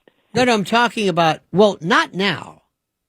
I know not now, but every time I try, I don't know when, and I don't know where, and I don't know what. Okay, well, maybe not now. I'm more worried about this fellow who's unconscious on the air. There's somebody unconscious on the. I turned it off because I was calling you. Listen to what's going on. Do we have him up? There's a man on the line. Listen to this. Listen to his breathing pattern. Tell me what you think of this. This is Michael in Franklin, New Jersey. What do you think? Is he unconscious, asleep, snoring? What is this? Sounds like he's asleep. Oh, wait, listen. Yep. I think that so. Sounds like asleep. Cut up. We'll talk soon, my friend. It's a little inside for the crew. Any event, that's the way that goes. All right, my friends, 800-848-9222, 800-848-9222. You can't put this into words.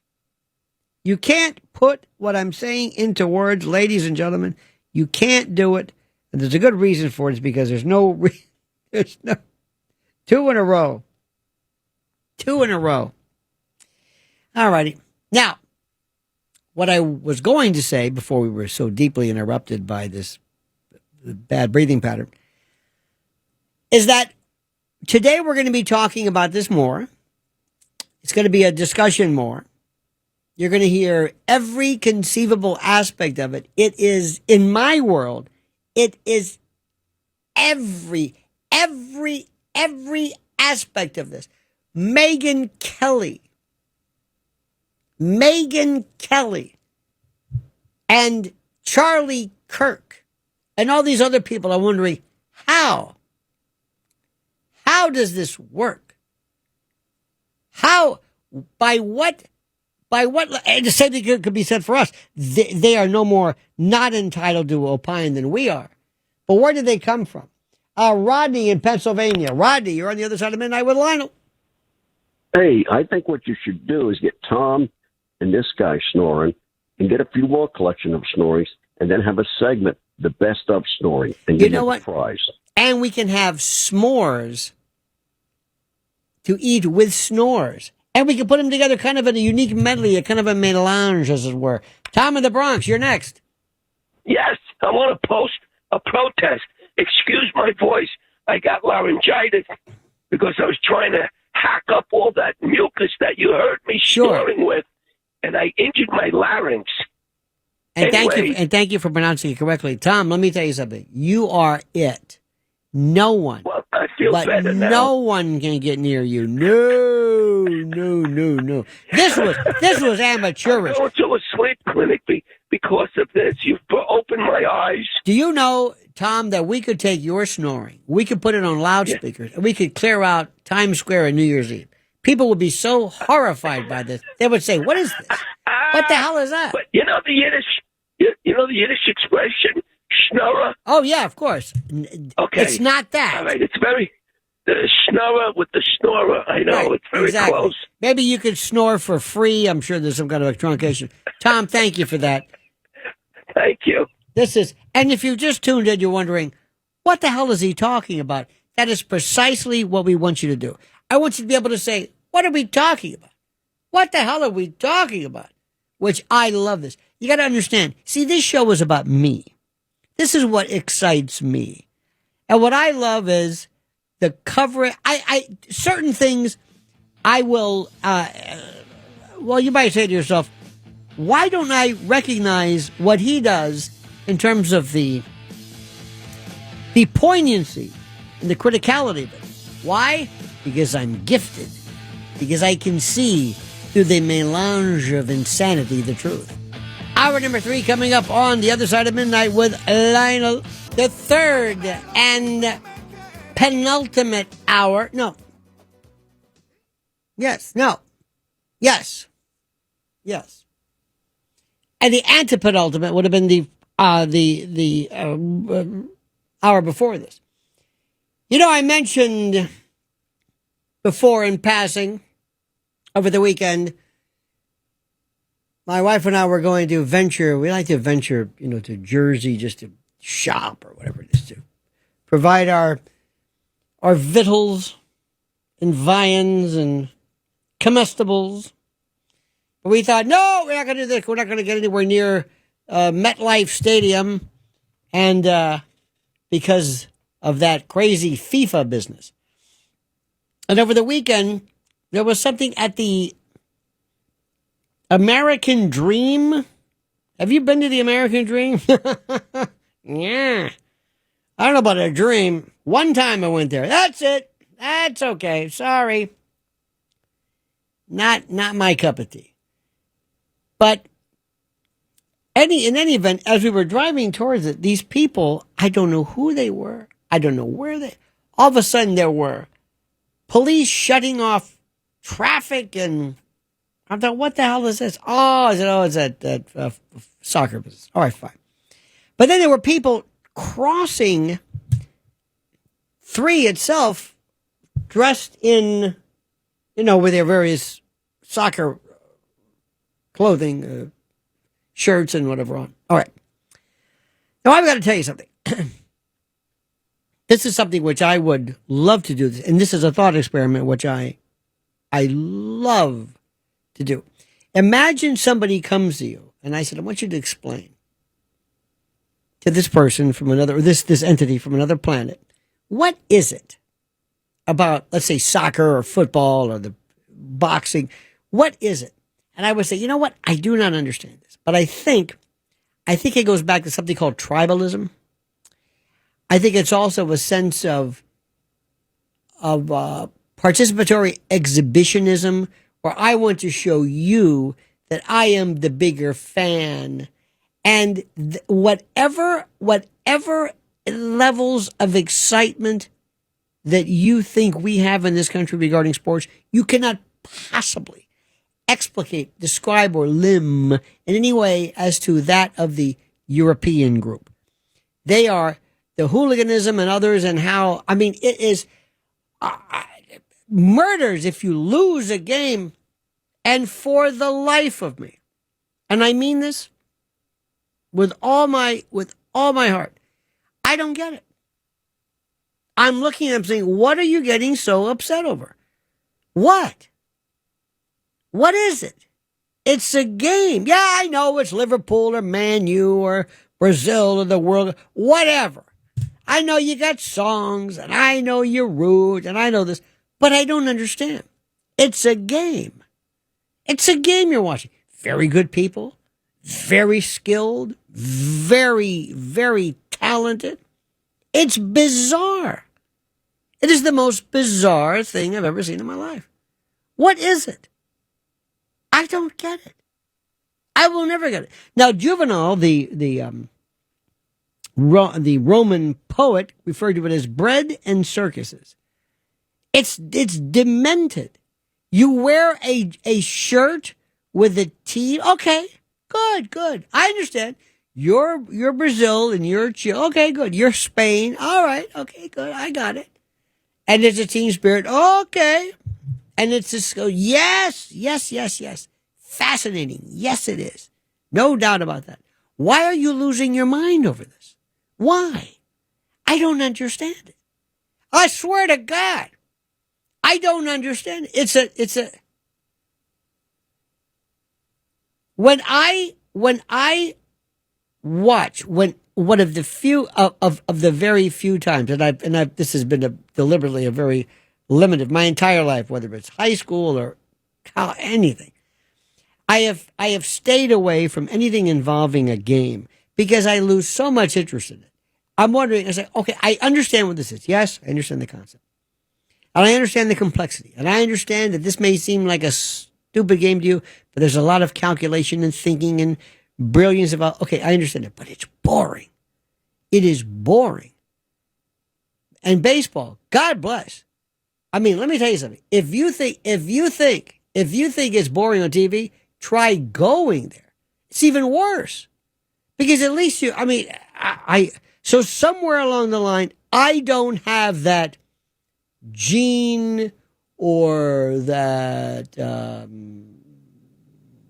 don't know what you want to call it. Now, what I do find interesting is any kind of professional fighting where people are trying to basically induce brain damage in other people. This also fascinates me. And I would also tell my friend from another planet, two people are hitting each other primarily in the head, for the most part.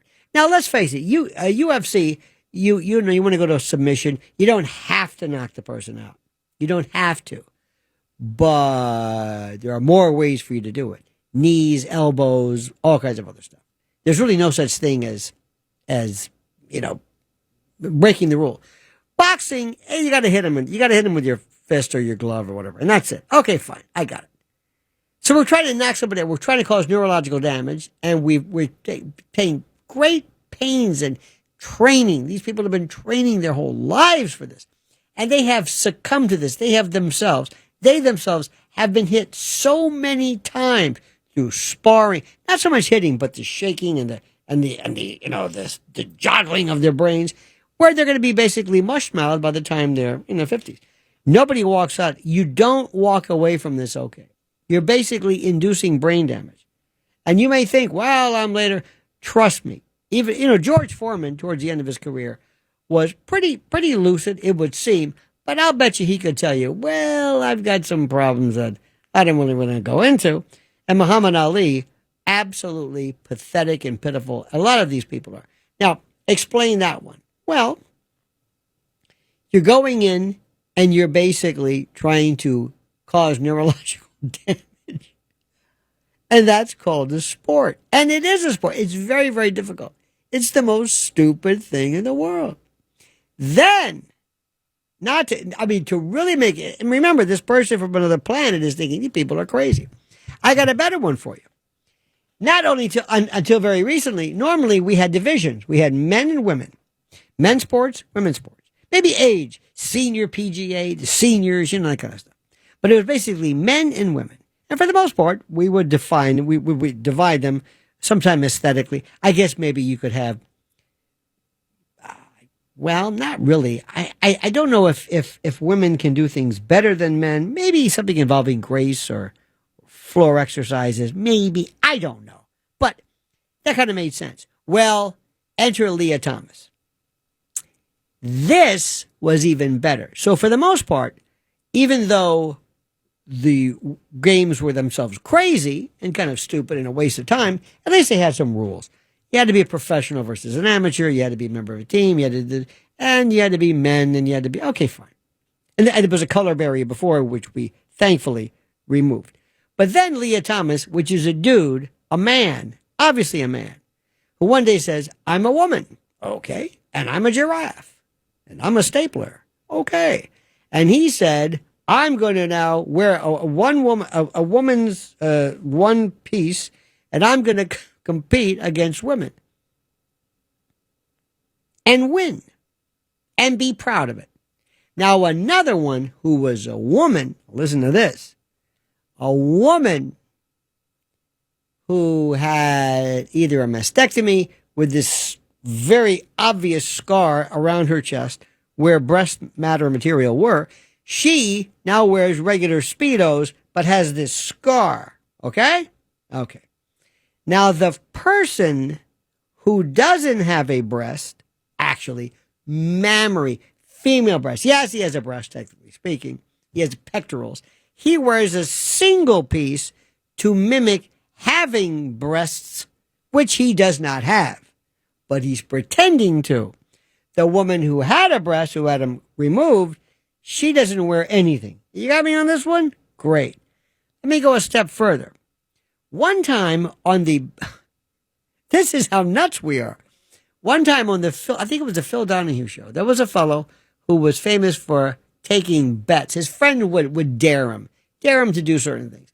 And his friend said, we'll pay you $10,000 or $20,000, whatever it was, to have breast implants. And he said, okay. And he had breast implants. He was on the Phil Donahue show. When he showed them, the audience, his breast implants, they pixelated out the breast, but they're not real. But they were. I guess. I don't understand. This is how insane we are. By that token, by that version or that analogy, we will have a word. We don't say the F word. We know what the F word is and the N word and all these words. And when I say the N word, you know what I'm referring to and the F word. But as long as I put N or F with a hyphen or an asterisk or something, that will suffice even though you know what the word is. And we abide by that. We say that makes sense. We are insane. And finally, and I'm not even done yet, not only do we kill each other for reasons we don't know, it's called war. I'm not even sure why we do this. But we take our most vulnerable, our children, and subject them to the most horrible of sexual predation. And it is so commonplace and so horrible that we become almost used to it. I personally, and I know this sounds like this is such a great talk radio topic, and I recognize this, but if you took people out and just shot them, I know, I can't, but I mean, if you said, say, well, that's what you get for touching a kid. I mean, I think most of us are like that. Most of us think this is the worst thing in the world that you could possibly do. Yet, the people who are responsible for this, many of them famous, we give them a pass. And Hollywood, I'm not even done yet. Do you know what, remember Hugh Hefner? Hugh Hefner had, this is before your time there, Riff Raff, but Hugh Hefner had a thing called Playboy magazine. And Hugh Hefner had a place called the Playboy Mansion. And there was a place called the Grotto. And it was where all these famous people went. They had orgies. And James Caan and Bill Cosby and Robert Culp and all these people would hang around and basically have sex open. And you know and I know that Hugh Hefner was rolling that camera. Don't you think for a moment he didn't have pictures of that? Now, every now and then in Hollywood, certain things happen that are okay and not okay. Enter Roman Polanski. Roman Polanski does what everybody's done. You name it, but he's different. They sent him out of here, and they said, if you come back, we will arrest you. Why? Because that's our limited hangout. That's to say, see, we care about this. He was the only person. The only one. Only one. There were some R. Kellys every now and then, but they were so outrageous. But we pretend that we care about children. We pretend. And Hollywood has been depraved. I'm still talking to by the way, this person from outer space. We are the most insane, predatory, horrible species. We are not good. We are not benevolent. We are not, you know what the definition of good is? Somebody who's not bad. Somebody who doesn't hurt anybody. I don't recognize my own membership in the human race. I think we're sick and we're demented and we're predatory and we're awful and we're terrible. And what we do to kids is disgusting. And if you only knew half of it. But here's the bottom line. Nobody really cares about Epstein. Nobody cared about him then. Nobody cares who these people are. Nobody. We honest to God, we don't care. We pretend we care because we like to pretend, politically, just to embarrass our political adversaries. But other than that, nobody cares. Catholic Church did it. Little League did it. Boy Scouts did it. Wherever there are kids, there are predators. We've had them since day one. And we've had them since, I don't know, maybe the whole notion of virginal this and, sacrificing them to volcanoes. I don't know. But we are demented. We are sick. We are please don't take this the wrong way. I hate my species. We're horrible. We are we say, well, we put a man on the moon. Oh, maybe. But a few people have done this. Most people don't do anything. A handful of people have done some wonderful things. A handful of people have written operas and painted and sculpted. But 99% of everybody, we don't do anything. We're illiterate. we're mean, we're stupid, we're self-centered, we're the worst. We are the worst. We kill ourselves, we hurt ourselves, and yet we consider somehow imbued by the goodness and grace of God. 800-848-9222. Remember, you can reach me at Lionel.news. Don't forget, Saturday night at the Cutting Room, I'll be there. Tickets available. Operators are standing by. More coming up as I further explicate my disgust. The Other Side of Midnight. Laura, you're on the other side of midnight with Lionel.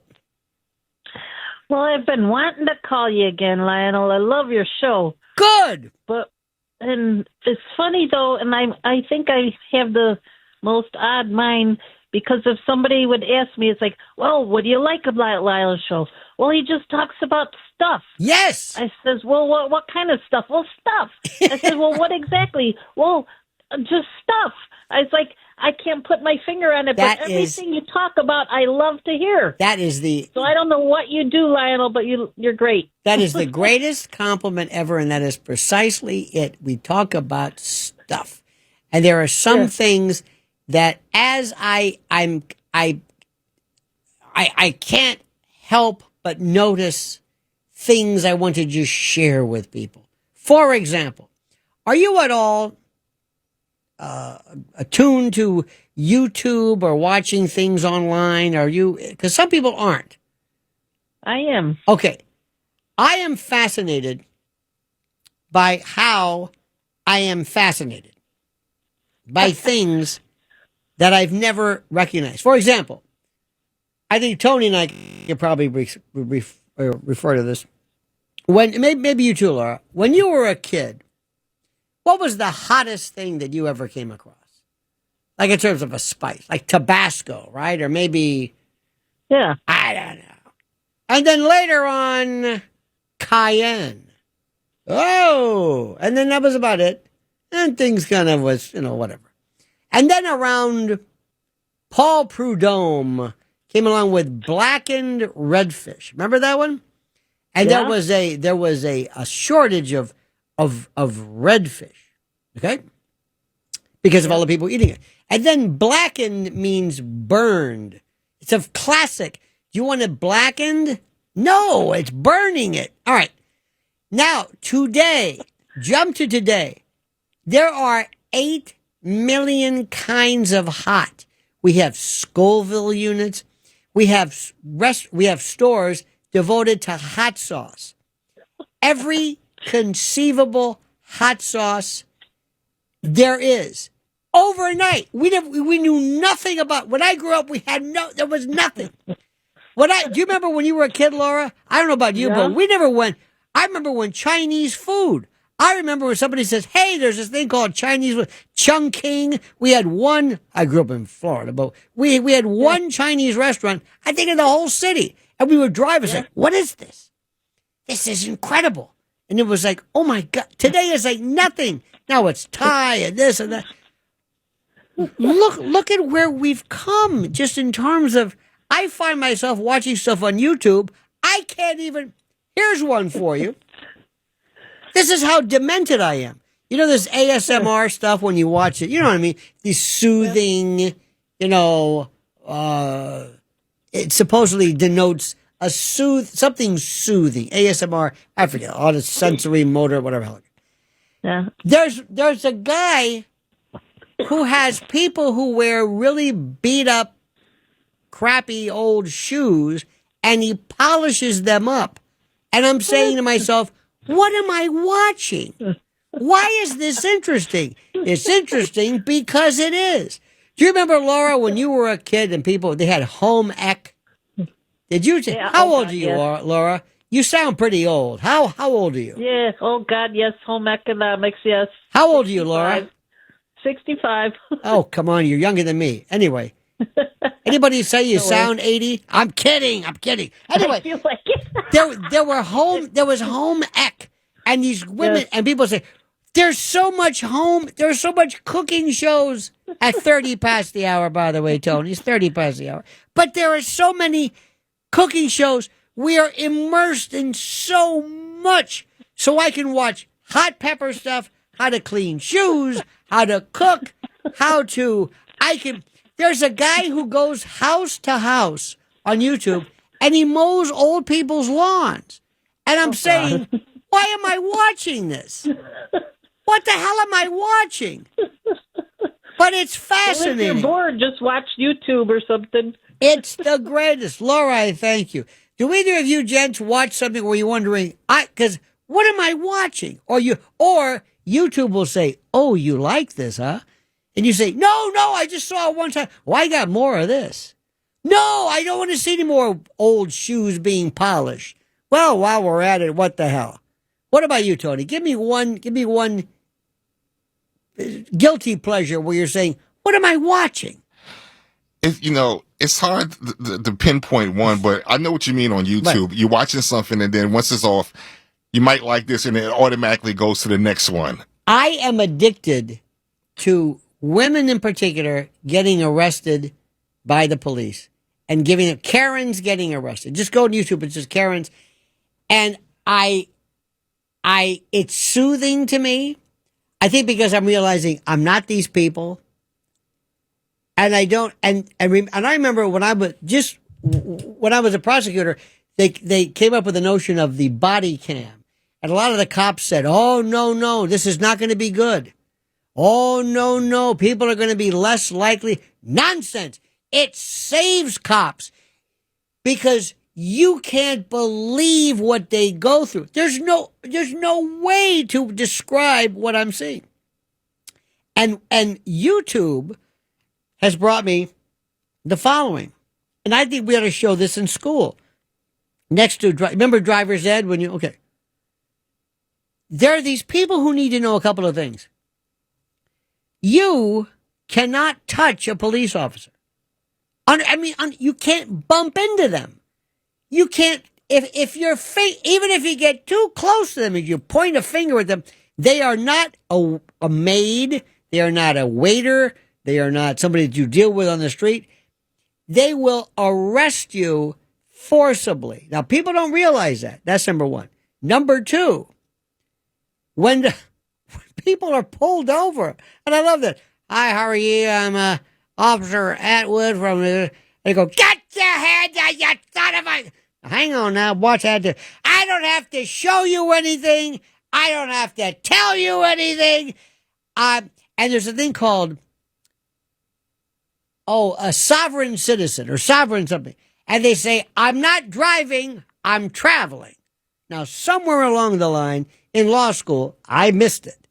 I didn't know what the difference was. But apparently, if you're traveling versus driving, you're exempt from. I don't need a license because this is not a commercial play. And the cop says, what are you talking about? License and registration. I don't have to show you. And all they want to do is give you a little ticket because your light is out and you'll be on your way.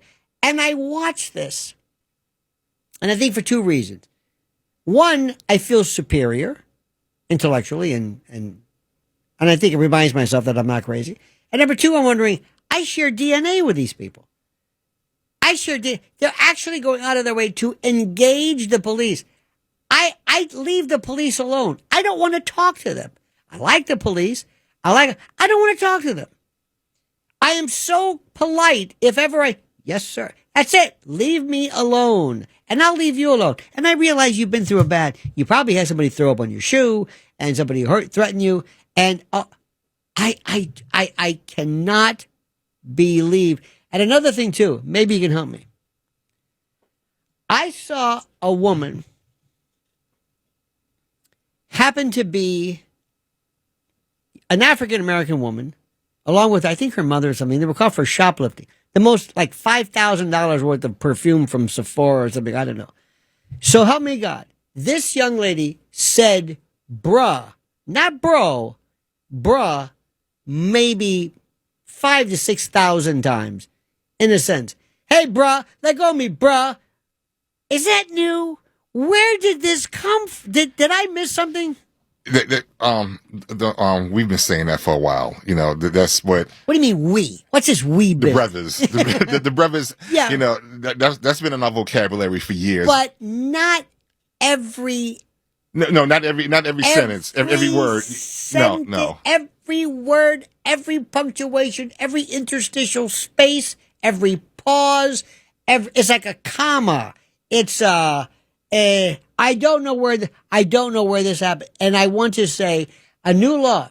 If you use the word bruh, not bro, bruh, BRUH. Yeah, BRUH. If you say this more than 3 times in a sentence, I can arrest you. It's that simple. Let's go to Ron in Michigan. Ron, you're on the other side of midnight with Lionel.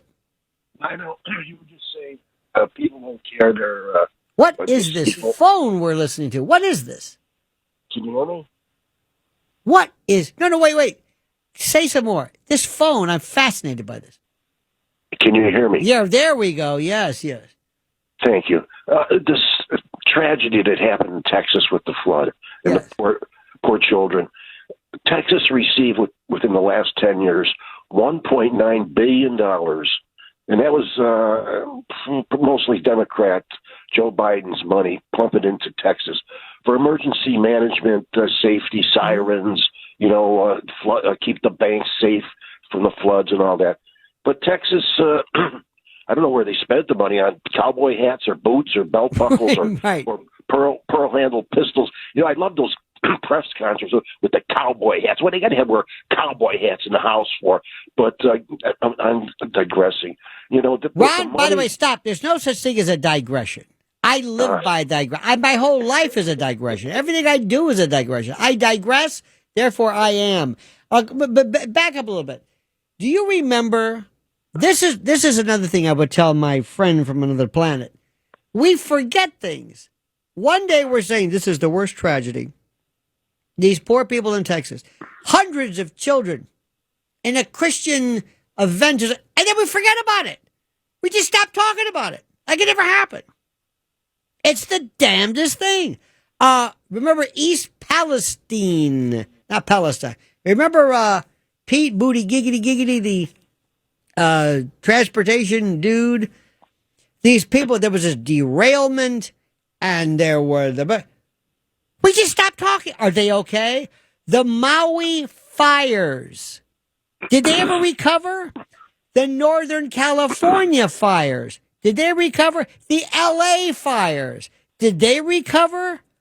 Whatever happens, there's no follow-up. It's just one day we say, hey, we just forgot this. So one of my dreams is to have a show. And on my show, we have this woman wearing a muumuu or a house dress, and she comes out, and there's a dry erase board and little Post-it notes. And we write Houston, LA fires, and we put these stickers up, and then we wait and we see, let's see which of the following we've completely forgotten about. And we just forget about it. Epstein, one day, it might be tomorrow, because there's normally 3 days, but it's different. Tomorrow, we may just not talk about this. It just may not. We wake up in the morning and nobody's talking about it, and that's it. Can I leave you with a joke, Lionel? I love that segue. Not only do you digress, but you segue. And beautifully, I might add. Go ahead, sir. Do you know what? First of all, you know who Vlad the Impaler was, right? Yes, this is a Dracula. This is basically Correct. that. Right. Do you know what the best Vlad the Impaler joke is? I do not know, sir. Guy walks into a bar. Thank you. You're welcome. All righty, Vlad. Okay. Just let me think about that. All right, good. All right. Let's go back to the phones, back to the phone. Let's go to Peter in the Bronx. Peter, you're on the other side of midnight with Lionel. Hi, Lionel. The lawnmower guy, I watch him all the time because it's relaxing to watch him go from start to finish and to see what, like the reveal of what the property looks like, when after he's done. But by the way, And for also those people who are just tuning in, he goes to people's homes, and by the way, they call this ASMR, this autonomous sensory meridian response, which is a tingling sensation that begins on the scalp, they say, but it's also a form of paresthesia. But it's meant apparently to indicate videos that for some reason, like sometimes machinery that spits out something. But this fellow you're talking about, he goes to people's homes, maybe elderly people, shut-ins, and he says, I will mow your lawn and clean your whatever, and he does it in time-lapse, and I'm fascinated by it, as are you. Why are we doing that? Yeah, it's great. I thought the tingling, was STD, because it happens when I urinate. So, I was like, oh, okay, so now you explained it. No, by the way, wait. Do you know why, by the way, paresthesia is tingling or whatever. Do you know why sometimes during micturition or voiding, do you know why all of a sudden you might feel a bit of a chill or a tingle? Do you know why? No. It is believed that one of the reasons is that and I'm sorry to bring this up, but when you eliminate a certain volume of liquid, that is theoretically your body temperature.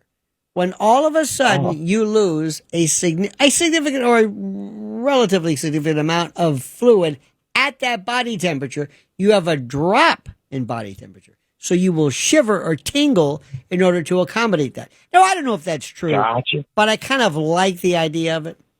Somebody said also.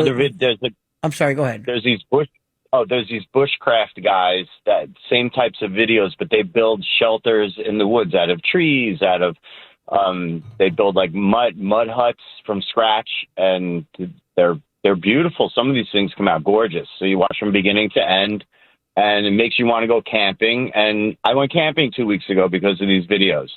So they're a bit of a motivator also. Thank you for that. All right. And thank you for sharing this with me. Thank you. Thank you for letting me know I'm not demented. Thank you for this. You are not demented. No, I mean, I ain't demented, but I just love this stuff. I love, how do I say this? Sometimes I'm fascinated by, there was a show years ago called Hot Dog. And Hot Dog was on Saturday afternoons, and it was Jonathan Winters about how do they make baseballs? How do they make, Campbell's soup or whatever it was? And I can still watch that. And I'm genuinely fascinated by this. Well, the History Channel has some of that stuff. Foods that built America, things like that. They're great shows. Let me go another one too. There's a fellow on YouTube. You might have seen him. I don't know his name, but he dresses up in the style of a kind of what am I trying to say? Of a kind of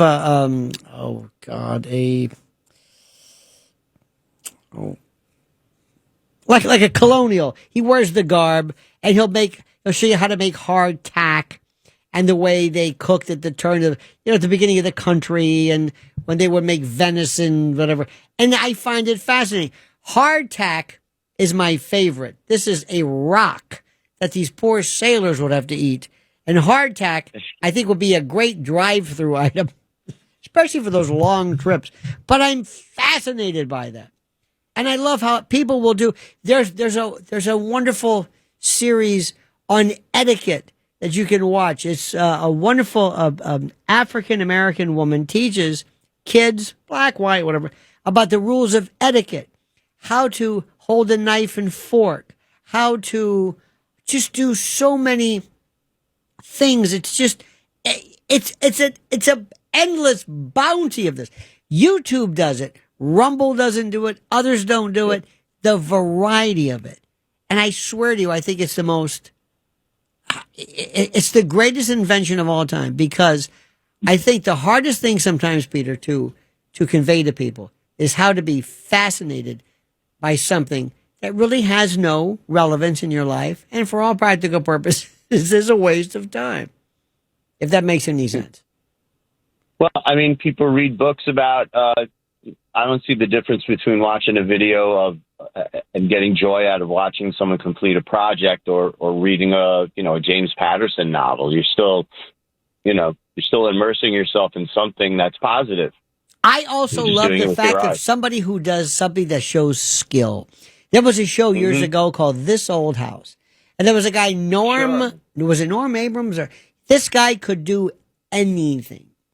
He knew wood. I can't bake anything. I watch still This Old House, and I'm fascinated by water heaters and plumbing and how to run a soffit. I don't even know what a soffit is. I have no idea what it is. But I hear it all the time. And I'm just interested in everything that somebody else is doing other than me. One time, when I was a kid, we had a mason. My parents would always add on a room. And I saw this guy put up bricks and mortar. It was sheer magic. You ever see somebody put tile? How they figure out tile? Especially with a pattern. Great. Brilliant. Listen, thank you, my friend. Peter, you have reacquainted myself with the realization of the obvious, and I mean that so much. I have no idea what that means, but it sounds good. Thank you, Peter. J.D. Vance claps back at snide comment from Governor Gavin Newsom bashing his family trip to Disneyland. First of all, I hope that J.D. Vance has significant security and why he was going to Disneyland. And I know kids like it and all that stuff. But you got to ask yourself, why in the name of God? I know, adding to the list of what I find a waste of time, but Disney World, to me, is just horrid. Horrid. I remember when it first came about, we were driving on I-4. My sister and I were in. Did your family ever go on like Sunday drives? Did you ever do that? Maybe not. Maybe it's Saturday. Sometimes we just would drive. I said, where are we going? We're going on a drive. We don't drive anymore. But on Sundays, we go on a drive. It was the damnedest thing. So when they were out, like we're in Orlando, I said, what are we doing in Orlando? It's like 2 hours. What are we going? We're just driving. And there was like a trailer on the side of like I-4, Interstate 4, and this was going to be Disney World. And it was this orange nothing. I said, wow. Well, Disney World came about, and when it first opened, they served nothing but grape juice and these bad burgers. I mean, it was really scaled down to nothing. But the parking lot was as big as Disneyland. Okay? You could put Disneyland in the parking lot of Disney World. Now, when you got out of your car, you had to remember where you were. Kind of helps to find your car. So they had them, I think it was the dwarfs, with the 7 dwarfs, dopey, smelly, stinky, who knows? So we did not think to all agree where we were at that time. We just got out of the car, we looked up, we saw. And then when we came back, my father says, where did we park? And now we're thinking, well, and then we realize we don't know the dwarf's name. We don't even remember them. So my father's saying, Smelly, there's no Smelly. And we're going through this stuff. And there was a guy, this tram pulls up with this long, you know how they have a tram, they have these little cars. You know where these people were? People trying to find their cars. We had more fun trying to find our car with all these other people. Nobody could find their car. I don't know what, they didn't think about it. You think they would say, now listen, make sure, stop this goofy, smelly, snuffy, whatever. I don't even know. I had more fun just driving around, and some people, we would leave them and they never found their car. They might still be there. I have no idea. But when you go there, it costs a fortune. It cost Disney World. Did I ever tell you the story about when you work at Disney World, The number one, they put you through psychological testing. To be Mickey, your chance of winning the Nobel Prize is easier. You're Mickey? Oh, no. Not everybody. You got to be the right size or whatever. But you've got to be, you can't be some perv. They check you out. I mean, they will say, this is your family. We know where they live. If you do anything to any kid, we'll take you and your family. Okay. And the one rule they also have you ever been to Disney World? Okay, everybody's been there. A lot of gay men like to go there. I'm just saying, nothing wrong with that. But I know we got a lot of gay friends and they like to go to Disney World. I don't know. Okay. Remember the kid who was grabbed by the gator? Whoa. Took that kid right down, and it's like they settled. Their legal team is so fast. By the time you even realize what happens, they're handing you a settlement. They don't want you. They got their, because Disney World is its own world. Anyway, hence the name. So there's this guy every day. They have this thing where down Main Street, it's like 1,000 degrees, Florida, August. And Disney, Mickey's up there, and they say, never take the helmet, it's really a helmet, off. Nobody can see, no kid can see you inside the Mickey. That's just verboten. Whatever happens to you, you don't take that thing off until you're clearly behind the wall or whatever it was. So this guy's up on this float, and he's waving. So he's telling to his friend below, nobody can hear him. He goes, hey, man, I'm going to get sick. I'm not feeling good. He goes, don't worry. We'll be fine. We're almost done. He goes, don't give me that. I've done this route before. We just started, and we got another 20, 25 minutes, and I'm telling you, I'm getting sick. And he said, well, what do you want me to do? And they're waving, and they're talking to each other. Of course, you can't hear Mickey. He says, hey, man, I'm serious. And all of a sudden, he hears this noise. He goes, uh-oh. And this guy is hurling inside the helmet, So he starts to, his head kind of gets a little wobbly. So they jumped up, and there was this pole, and they put both arms kind of like Jesus on the cross. They put his arm, and he's like impaled, and they're waving for him.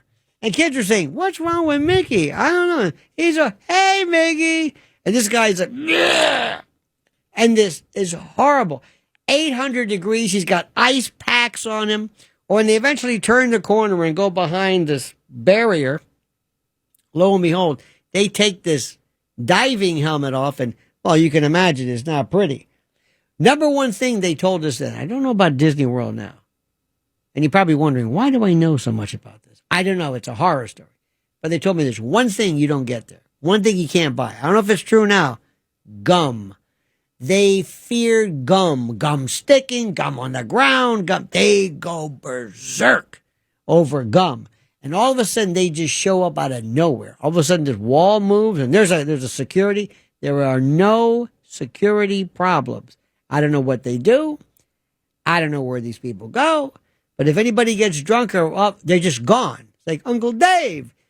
Some hedge moves, and this guy's gone. I think they euthanize them and grind their bones into fertilizer to feed the alligator. I mean, that is an organization, the likes of which you can't imagine. And so help me God, if you told me, I will give you an all-expense tour for, you name it, a weekend, you name the hotel, name the place, I say, pass. I'd rather go on the cart of the tram trying to find the car. That's interesting.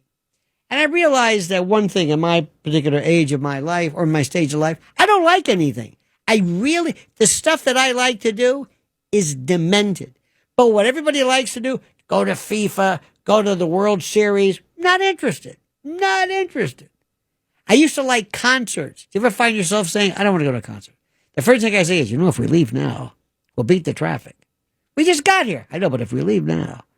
See, I know the last song they do Start Me Up. Like, somebody says, you want to go see the Stones? No. Come on, man, I got tickets. I don't care. MetLife said, I don't want to go see the Stones. I don't want to see them. I've seen them.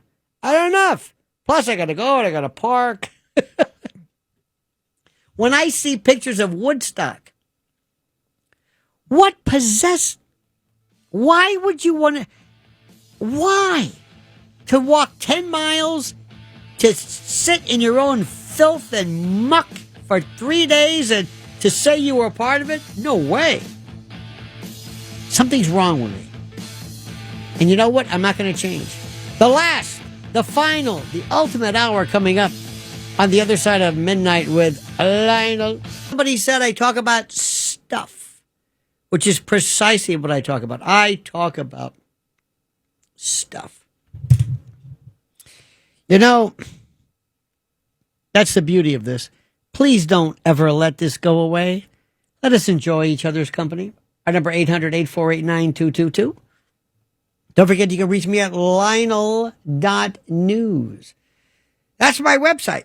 That's the URL. Lionel.news. Is that great? Or Lionel, as my friend Curtis says.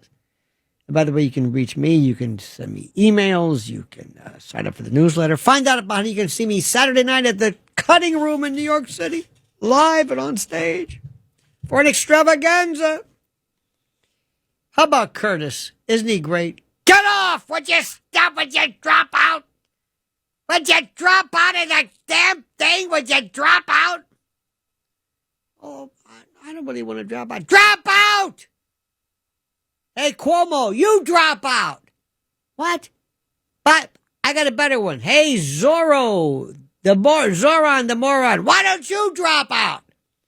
Do you remember anybody who's caused as much consternation and this lunacy as Zoran? Have you ever heard anything like this? Have you see anybody everybody is going berserk? I love it. And let me tell you something. If this guy wins, then we get what we deserve. That there's something very wrong here. If he wins, don't look at him. Don't look at no. Just look at everybody around you. You wanted this. A great line from Jack Reacher. Remember that? You wanted this. It's the most incredible thing I've ever seen in my life. Just this absolute, this scream fest. Everybody goes, step down. Would you stop? Would you step down? Would you quit? Get out of the race. Get out of the... No, Zoran, you get out of the race. You get out of the race. Why would anybody want to be the mayor? See, if I were the mayor of New York City, you wouldn't even recognize this place. I would. I'm telling you, first of all, you would see people driving around, all police cars, one shift, always driving around, all lights on. You would feel like you were in some kind of occupied. I'd make the crime go down. You would feel like you were in some kind of an occupied country. I would have every bit of equipment I have. Have you ever seen all the equipment that the police department has? Do you have any idea? They've got things, tractor trailers. They've got cranes. They've got any kind of equipment. I'd want that out immediately. Another thing, too, is we've got to have the scariest looking people. I want to go back to being afraid of the police. It's a very simple thing. The scarier, the better. I want you to be frightened of them. I mean it. Don't give me this. To serve and protect. Forget the serve and the protect. I want you there to pounce upon the bad guys. I don't want there to be a complete and utter terror. I want vigilante groups. I want raving bands of vigilantes. And I don't mean guardian angel. I mean real vigilantes. Posses. That's posse, Posse. Okay? I want militias. Article 2, provided for in the Constitution.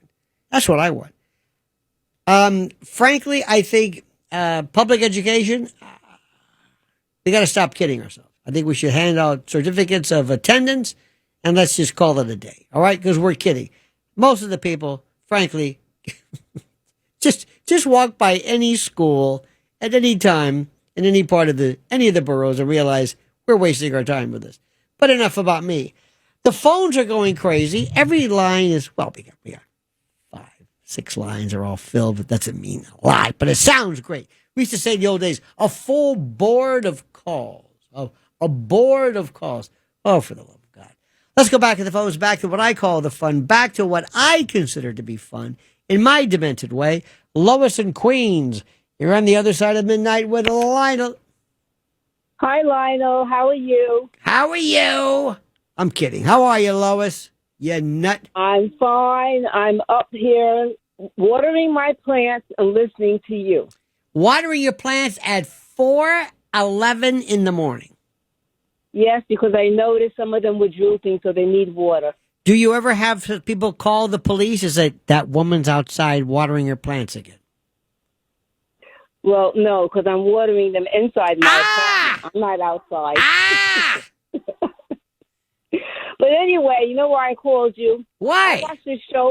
I watched this show called The Most Shocking. It comes on the TV, on the Justice Channel. Really? And, yes. And it comes on between 12 o'clock and 1, because you see, at 1, I have to listen to you. Oh. It comes on during the week. Oh. Okay. And this show, they had a segment for an hour about women in the buff. Yes. Meaning women in the news. Yes. Okay. This lady was butt naked with tattoos all over her body. Mm-hmm. And women and men were stopping and taking pictures of her. They said, "Where are you going?" She says, "I'm going to buy a dress." She actually walked into a store butt naked, picked out a dress, paid at the cashier, and people were just staring with their mouths open. Now, I like the way you said butt naked. Necked. I like that. Butt naked. Another when this woman walks up to a counter, who is filming her doing this? I don't understand this. Just people out walking around, people shopping. They stopped. They couldn't believe it. They took out their cameras and started videoing, taking pictures, whatever they do. Isn't that interesting? Isn't that interesting? Well, it's very interesting because I've even seen them do that with accidents, and they don't run and help the person. They just stand there and take pictures. Yes. In fact, they've been saying that where if, and you've seen the cartoon maybe many a time when they will show somebody drowning and their hand is up and somebody will take pictures. You're right about that. Lois, tell me a little bit about yourself. How old are you, Lois?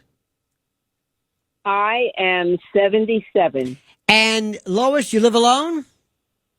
Yep. And Lois, what did you do in your life before you said, enough of this? I'm a retired preschool teacher. Oh. For 30 years, I worked as a preschool teacher, and I loved it. I think that is so important because, it's funny, they say preschool. Excuse me, I think that is school. They make it sound like it's not school. That is probably more school because that sets the table. That sets the stage. That sets Lionel, Go ahead. I had parents come into my classroom and ask me, how do I get the children to do what they're supposed to do when they have maybe one at home and the child runs them at 4 years old, telling the parent what to do. Mm. And, I would go, I worked all over the city, so I would go into the store before I went home, and I would see the parents with the children in the store. They'd be running up and down the aisle. The minute they saw me, they would stop. What do you think? And the mother, what was it about? The mother would say, huh? What was it about you that made children react that way? Well, I had this rule, when I have children come into the classroom, the first thing I would do is hug them. And then I would tell them, this is not my classroom, this is your classroom. Oh. So we're going to work together so you can have a great day. Oh. And they just got to respect me and love me. I'd be walking down the street, a child would see me and break away from their parents and run up to me and hug me. Lois, why aren't you doing this now? You should be doing this now instead of watering your plants and watching naked people at 4 a.m. Seriously, because now you're able to take your ability and supercharge it. Have you noticed, Lois, that a child will look at you and can tell good versus not so good? Like dogs can do this. A child looks at you and can tell. Is complete. That's right.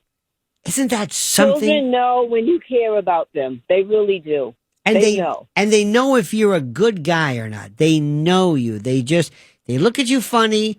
They're a bit querical, a bit quizzical, a bit questioning, and then they say, "You know what? You're okay," and they give you the pass, and you're all right. You're okay in their book. Lois, I thank you. It's a pleasure speaking with you. Thank you for honoring me with your call. I wanted to tell you one more thing. Yes. Experience that I had when I was 9 years old. Tell me. My mother, every year, she raised 4 daughters by herself. My father was not in the home. Okay. And we were raised in the Fort Greene projects. Every year, my mother would send us away to what was called Fresh Air Camp. And we would go and stay at somebody's house that had children. Really? And at this time, it may have been about an hour out of New York City, but I don't really know where the place was, except that wherever I went, the family I stayed with, they had never seen black children. Mm-hmm. Okay? And when we went, I stayed at this one person's house. She had 3 children, 1 girl and 2 boys. And the little girl and I got along with everybody, but the little girl, the mother used to bathe us together.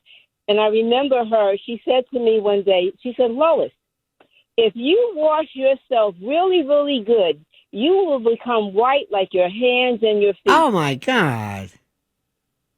That's what she said to me. So that was a really good experience. With coming from New York, I saw all kinds of people. And I never realized there was a place where people didn't see black people, didn't see Spanish people, didn't see other races. And I realized that living in New York City gave me an advantage because I was more socially aware of all ethnicities, okay, than perhaps other people were. It was a great experience. I think that's also, and I also find it interesting that little kids have no conception or concern about race or skin color or anything for that matter. It's just a kid. That's right. It's just a kid. I remember one time we were around and I heard a parent say, it said, "Oh, who were you? Were you, but to the park?" And the question was, "Who were you playing with?" And the kid pointed, goes, "Oh, you mean the black boy?" And he said, "No, him." And the child didn't understand what black meant. He goes, "No, he's not black. He's, whatever that color is." But and we have to teach kids not only to know the difference, but we also teach them to hate. They would not know anything if we. No, they don't. They don't know. They come up with this beautiful, clean, unaffected soul. It's not tainted. It's not infected by difference. Nothing matters. It's just playing and laughing. Not only that, Lionel, but do you know I had children in my class 3 years old, and they don't know if I'm a female or a male. Okay, Mm-hmm. They know I'm a female, but they think I'm mommy because that's what they're calling me when they first come in. Right. Okay, and if somebody is bothering them, they're pointing to a little girl and they're saying, "He hit me." Right. Okay, because they really don't know. And I can't go back and teach now because now everything is upside down. Right. they don't want you to teach the children that they're a him or a her. You're a it or a they. I can't. Let me ask you this: what are your thoughts on corporal punishment? No, I don't believe in corporal Me punishment. neither. Me I don't neither. believe in it because I had a classroom of 16 children, and kindergarten 25, but the younger children 16, and I had aides in my class to help, and I never had to raise my voice to children. I would just put down the rules. Good. I would do things that they were involved in. For example, in preschool, the learning is through play. Right. But it's very educational learning, Yes. And, if you have the areas, maybe only 4 children could go in. So I would have them make their own tags, hang them up on the wall, and they would take the tag and go into the area. Now, they know if there's no more tags there, they have to wait for somebody to come out. Right. Children are very smart. They're not stupid. And also, I think, Lois, they like rigor and they like rules, and they also love to tattle on each other. Like, Miss Lois, yeah, Tony did, they're like little police.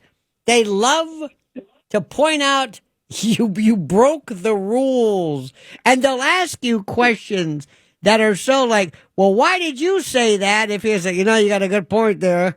You got to listen. I think that, and everybody thinks everybody has an expert. As long as you you don't have to do anything special. They love rules. They love boundaries. And also, the worst thing in the world you can do, other than, physical or sexual abuse, but the worst thing you can do is to ignore a child. Indifference will kill a spirit.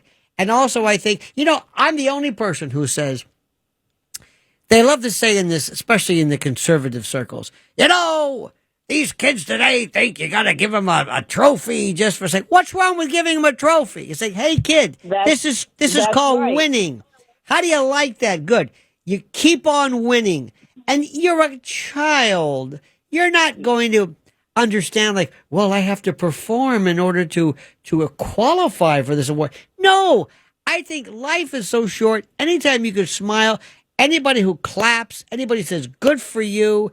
Kids need praise. I believe in operant conditioning, Skinnerian versus punishment, and extinction of behavior. I believe it's a very simple thing. There's nothing complicated. Kids should have fun. No. And children understand fairness. Absolutely. They have a natural instinct for fairness. They know when something is not fair. Right. Okay? Exactly. And they understand and it doesn't matter how young they are. I mean, of course, if it's a 2-year-old, no. But by the time they're 3, 4, and 5, they know. No, but exactly. That's why in our country, one of the most important constitutional protections we have is the 14th Amendment, equal protection. And equal protection is that basic idea. It's not that you did something right or wrong, but it's like, why did you prefer one versus the other? For example, equal protection doesn't mean that you necessarily worry about somebody else being punished more than you. Lois, I must run. A pleasure being with you. This is Lionel with you on the other side of midnight. Let's go to Rob on Staten Island. Rob, you're on the other side of midnight with Lionel. Hey, Lionel. Hey, Rob. Nice first-time caller, brother. Glad to know you. Thank you, Rob. I used to listen to, what's his name that night? He's a congressman now. What's his name? Oh, I don't know. Well, what are you doing, Rob? Mr. Connecticut, I should say. We're just talking about Facebook and stuff and, like, YouTube, because I just started getting into YouTube, and I'm 60 years old, so I was watching the lawn people like you were talking about, and I think it's hysterical. The lawn people. Yeah, but mine with the guys I watch, they're in L.A. and they do it for free for older people. And that's what I'm talking about. Oh, but that's what my yard could look like. I find myself there's a guy. He owns a cheese shop, and he will unwrap a thing of Stilton. I don't know where this comes from. I have no idea. I'll watch. I watch also something on canning and preserves. And apparently this was a very, very, there were a lot of younger people who liked to take up canning and, anything you want. If you want to know how to cook, there was a time, I think I was trying to allude to this before, where we used to have this thing called, home ec. But if you really want to cook anything at home, there are so many cooking anything you want, anything. It's the greatest. It's amazing. I get hypnotized to it sometimes. I'm like watching it for 3 hours of That's stupid me. things, but and if I looked and saw what you looked at, if I looked at your history, oh Lord, I could have you, and when I say that at 30 minutes past the hour, at 30, that's what I normally bring this up. At 30 past the hour, which is what it is right now. Go ahead, sir. I'm sorry. Yeah. Yeah, no, I'm from Staten Island, but I moved to PA about 9 years ago. Why did you move there, Rob? Getting away from the law? Ex-wives? What? Why did you leave? No, neither one. Just getting away from expenses. I can't afford Staten Island no more. A house is like, every average house is $600,000, $700,000. The house I bought in Pennsylvania, $60,000. I got this 10 years ago. But still, it would be in New York. It's about $300,000. The house I bought. What do you do for a living, Rob? I'm a Teamster, local 282. I drive a dump truck. I've been doing it for 25 years. God love you. I drive in, and on Sundays, I get up at 1 in the morning. Now tell me, I'm gonna be in work till. Yes. Tell me, what does a dump truck do other than obviously dump? And what do you dump? And do you refer to taking a dump or dumping? Dumping. Dumping. But I work for the state, the city. We do road work on Staten Island, anywhere in the city, actually. And what do you dump? What do you dump? Gravel, dirt, debris? Gravel, anything and everything. Whatever they want to throw away, we pick it up. What is the hardest part about your job? Ducking from the police when you're overweight. Ooh, tell me about that. What does that mean? Yeah, well, majority. Listen, the MTA, they got laws now on the bridges on Staten Island. When you cross over, you can't be over 50,000 pounds. Now, how do they know that? How do they know how much you weigh? Well, most dump trucks working are always overweight. But anyway, years ago, it used to be a lot worse. They are cracking down on it now because they're putting scales on all the local highways. As you drive over them, they scan you, and boom, you get a ticket in the mail. Really? But that was the hardest part of the job, ducking. Like, you're overweight, you are, the police know you are. They can look at your load and they see how it looks, or they look at your tires when you drive by. And then, they got portable scales everywhere now. It never used to be like that. I had no idea. I had no idea, no recollection. What is the best? Yeah, it's like a cat and mouse game, all day. What is the best part about your job, Rob? The best part of my job is I'm almost done. No, but actually it's not long hours, and I don't touch nothing, but it is a lazy man's job. When you get older, it's harder to lose weight and you sit on your butt a lot. But well, it's funny. It's true. And also you sit for long periods of time. And that's why you got to get out in case you might have some deep leg thrombosis or something. You got to move. Yeah, you got to move around. I'm going through it now. My legs are tight. I get out of the truck. I'm only 60, but I did physical labor most of my life. But it's like you sit for 6-7 hours. How are Rob? How are your ankles? My ankles are pretty good. I lost weight. Good. I had swelling and anti-inflammation, but I lost a lot of weight. But I'm gaining it back slowly. It takes a year to lose it. Have you ever? A friend of mine turned me on to this. I know it sounds crazy. Compression socks. Compression. Have you ever tried that? Yes. I did try that, but losing weight is the best solution. I gotta say, losing weight. Absolutely. Hey, Rob, it's a pleasure meeting with you. Thank you for filling me in. Stay strong, Lionel. I didn't know who you were because I'm not a big internet person. I don't search things, but I love you, brother, and stay strong. And Rob, I'm glad you're on overnight. Thank you, sir. I appreciate it, my friend. Thank you so much for that. Let's go to let me see. Let's go to Robert in New York. No kidding. You're on the other side of midnight, Robert.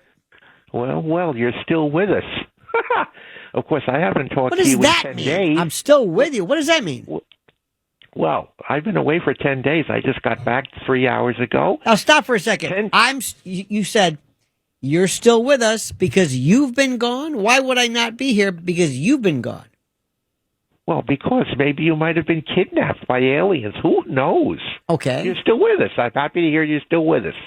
Now, first of all, you know what today is? Bastille Day. Ah! Now, remember something. When the crowds stormed that famous, infamous, whatever you want to call it, prison in 1789, popular belief is that they freed thousands and thousands of prisoners. No, there were only 6 people in that entire complex. I did not know. Yes, 6. So that's Bastille Day. Now, I just came back from my river cruise up the Columbia River for a week.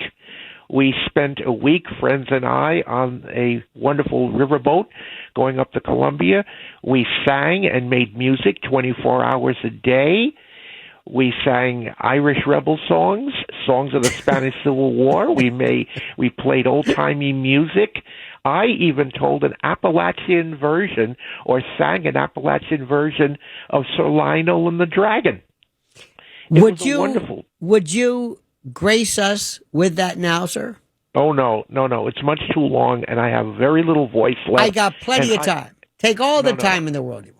No, believe me, Lionel, I promise I'll do it in the future. Well, very soon. No, but my voice, I really have a... I'll take it a lot. Well, Robert, I thank you for that, though, and I know that Tony in particular cannot wait for your Appalachian version of whatever it is that you just did. Let's go to Frankie in Glendale. Frankie, you're on the other side of midnight with Lionel. Good morning, you Christian. Good day, sir. I got to say something.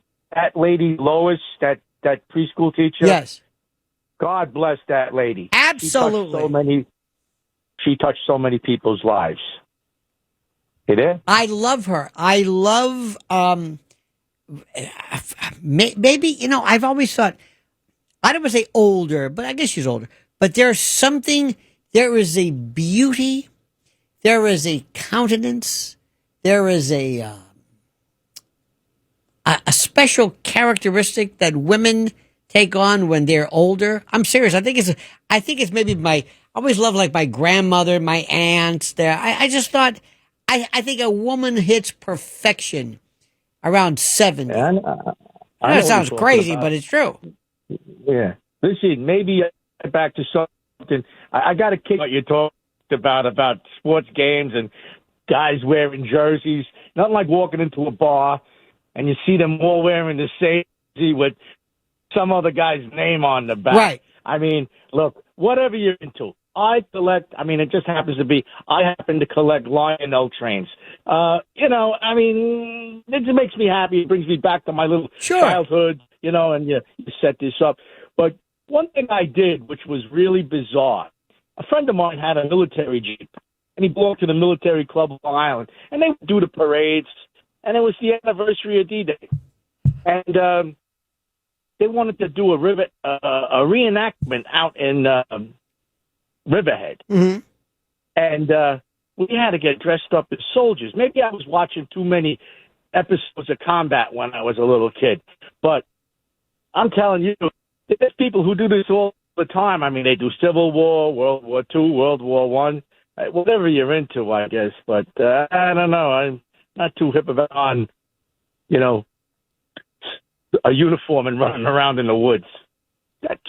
Well, I got to tell you, sometimes, like with most things, some people know how to keep it in perspective. And I knew a few Civil War reenactors, and I thought some, for the most part, were interesting, but some took it a little too seriously. They kind of sort of forgot maybe who they were. Right. And, they're wearing the same. They got to wear the period correct underwear. I mean, really, these guys, some of them own tanks, artillery pieces. Look, whatever. I used to collect stamps, never collected butterflies, but that doesn't make them people bad either, I guess. They seem to be right, but wow. You know who used to be a good guy? I liked him a lot. Jay Monahan, who was married to Katie Couric. Good guy. Good guy. And I believe he was a Civil War. I think he was a Civil War, I guess, reenactor. And the best part about it was that, whenever you wanted to do this, does it matter if what you want to reenact was the Confederate? I mean, if you wanted to be a World War II reenactor and your specialty was Nazis, I mean, what do you think you would suffer perhaps maybe negatively from that? Because I think to me, history is all neutral. I mean, just if you want to just study it, because, I got to tell you, I know this may not be relevant to what you're saying, but being from the South, and there are people who have a different concept of what the Confederacy meant to them, and it had nothing to do with slavery. Does that make any sense? There are people who, when you talk about the Union, the Stars and Bars, they think of it in terms of the South and Dixie, and it was explained to me. As it was explained to me, you need a good guy and a bad guy. Like when we used to play Cowboys and Indians as little kids. So, you can't only have Americans. You got to have Germans too. But going back to this, though, in the South, the reason why you would have been a Southern soldier was because you were born there. And your brother was in the Confederacy and your father or whatever was. Not because you had any affinity towards enslavement. It's just like the reason why I love the way, the reason why Syrians are, for the most part, Islamic is because they're born in Syria. It's not, it's just that simple. And I've always wanted to know, do you think, for example, that people in, let's say, what we would call, let's say, Iranians, do you think they're crazy? Do you think they're evil? Do you think they are evil? If you met somebody, if you met somebody who was in Hamas or the Navy or anybody, do you think that people are deranged? Or do they say, let me explain this to you from my point of view? Would you say you don't have a point of view? You don't understand it. You don't have everybody's got a point of view. You see, that's the whole thing about Vietnam. I was so fascinated. These people in Vietnam never were bothering anyone. And they're in a rice paddy. They're out in the middle of nowhere. And all of a sudden, we're bombing the crap out of them. And they're saying, what did we do? And we try to explain, don't you understand? Because of communism. Yeah, but we didn't do anything. You came here, you set our hooches on fire, or you killed our cattle, you stole. How do you not expect them to hate us? The Ho Chi Minh wanted to have autonomy for Vietnam right after World War II. It's the crummy French who didn't want to give them, and we got suckered into the nasty thing. And I hate the French. I really don't. I don't like them. Just for that. Well, thank you. Thank you very much for that Francophobic aversion. David in Pennsylvania, you're on the other side of midnight with Lionel.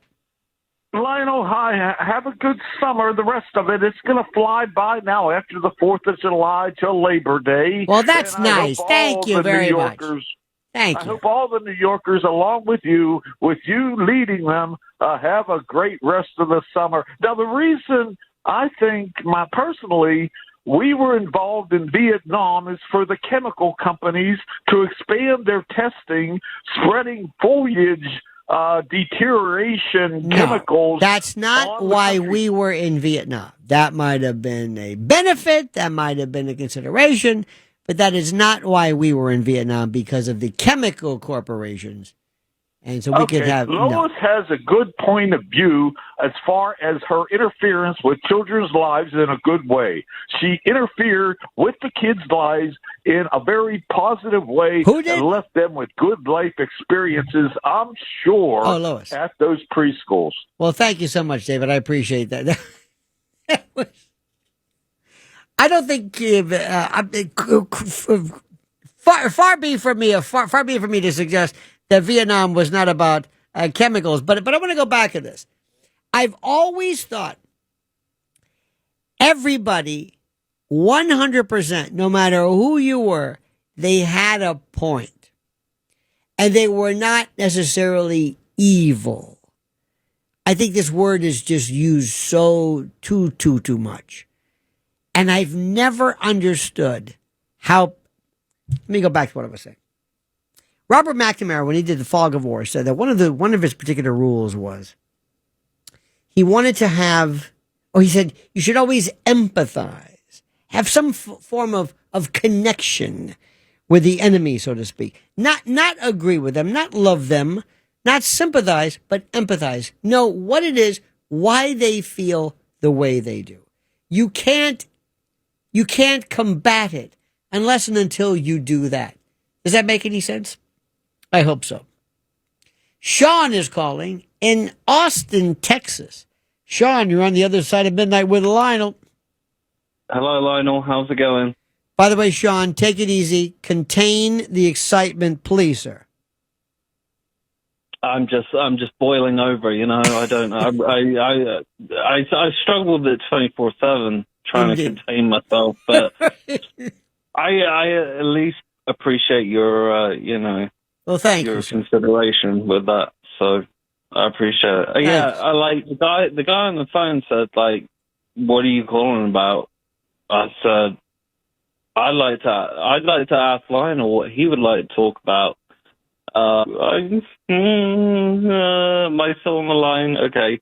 I'm sorry, I don't give a particular care about Epstein. Well, let's talk about you, Sean. First of all, I can tell you were not originally born in Austin. Where are you from, sir? England. I knew that. And any particular? Can we narrow it down a little bit? Can we? You certainly can, and I think it's a compliment if someone does ask that. Yeah, absolutely. I was born and raised in southwest England in the county of Dorset. Okay. Which is a rural county. Yep. What brought you to Austin? This is, I think, fascinating. So I had already been traveling some. I'd already been to Southeast Asia, having graduated from college with a degree in ecology and wildlife conservation, and I've already been to Africa and a few things like that. So my mother, it was just like, to my mind, it was just a natural move at that point. And then, I basically worked 9 to 5. I was in a HR job, fairly successful company, did that for a little while, and then saved up enough money, just came out here. I went around this, I kind of blitzed, half the country, the East Coast, up Chicago, down through the Midwest, with New Orleans. I wound up in Austin, and when I got here, I was out of money. I play music. I like music. What do you play? I play the guitar and sing badly. Electric, acoustic, what? Both. Now, what is the biggest, if you had to warn, and by the way, how many years have you been in the States, and how old are you? I'm now about roughly, approximately, no, exactly 34, and I'm so funny. And I got here like literally a few days before my 26th birthday. Now I've been here whatever the hell that amount of time is. Thank you. Now, if you had to explain to some of your British friends what is the most shocking to you, knowing what you've known based upon where you've been. What is the most shocking of you of that you've seen, both of Austin and Texas and the United States per se? What is it that you find still fascinatingly shocking? That I would kind of try and relay to friends from Britain. Mm-hmm. Yes. Yeah. Good question. Fair what question. Do we do that is barbaric that you can't believe, like one of the strangest things that we do? No, I wouldn't. The deal is this. The thing is this, is that, like... Say it. If you're wrong, thank you. I appreciate it. Your accommodation, welcoming nature is really appreciated. Like, if you are on the lower end of society... Mm-hmm. It's harder to live in the U.S. than it is to live, say, in the U.K. However, what do you mean the lower end? You mean economically, socioeconomically, right, exactly. You got it. Not intellectually on the lower end, or perhaps maybe that as well. However, one important point to make is culturally, there is quite a profound difference between certainly at least British culture and American culture, and that is this. Americans are quite content and happy to like wear their heart on their sleeve, and be more welcoming, and this is something that it's a real thing, absolutely. And you'll probably hear other high profile. So you're saying, possibly, for example, in particular, when compared to the cold, sterile, and phlegmatic disconnect of your fellow Britishers, that cold, detached, isolated, dispassionate, unfriendly. Mm-hmm. I'm just going a little further. If I already hadn't checked myself to not swear earlier, I'd be swearing right now. But we're a bunch of horrible people, basically. And that's basically how it is. We are literally the worst. And the key definition or distinction rather is that we're like cats, like at a bus stop. Like we're not, we're very unlikely to greet each other and talk to one another. And in times before I worked from home and stuff, like I came to understand this when I moved to the US, but like, in the UK, that does not happen. In the US, people are very happy to meet and greet. Sean, I you know what? I appreciate your candor, and I appreciate the fact that sometimes we need to see who we are through the eyes of others to fully appreciate who we are and what we'd like to be. And if you know what I just said, congratulations, you're the one. The Other Side of Midnight with Lionel.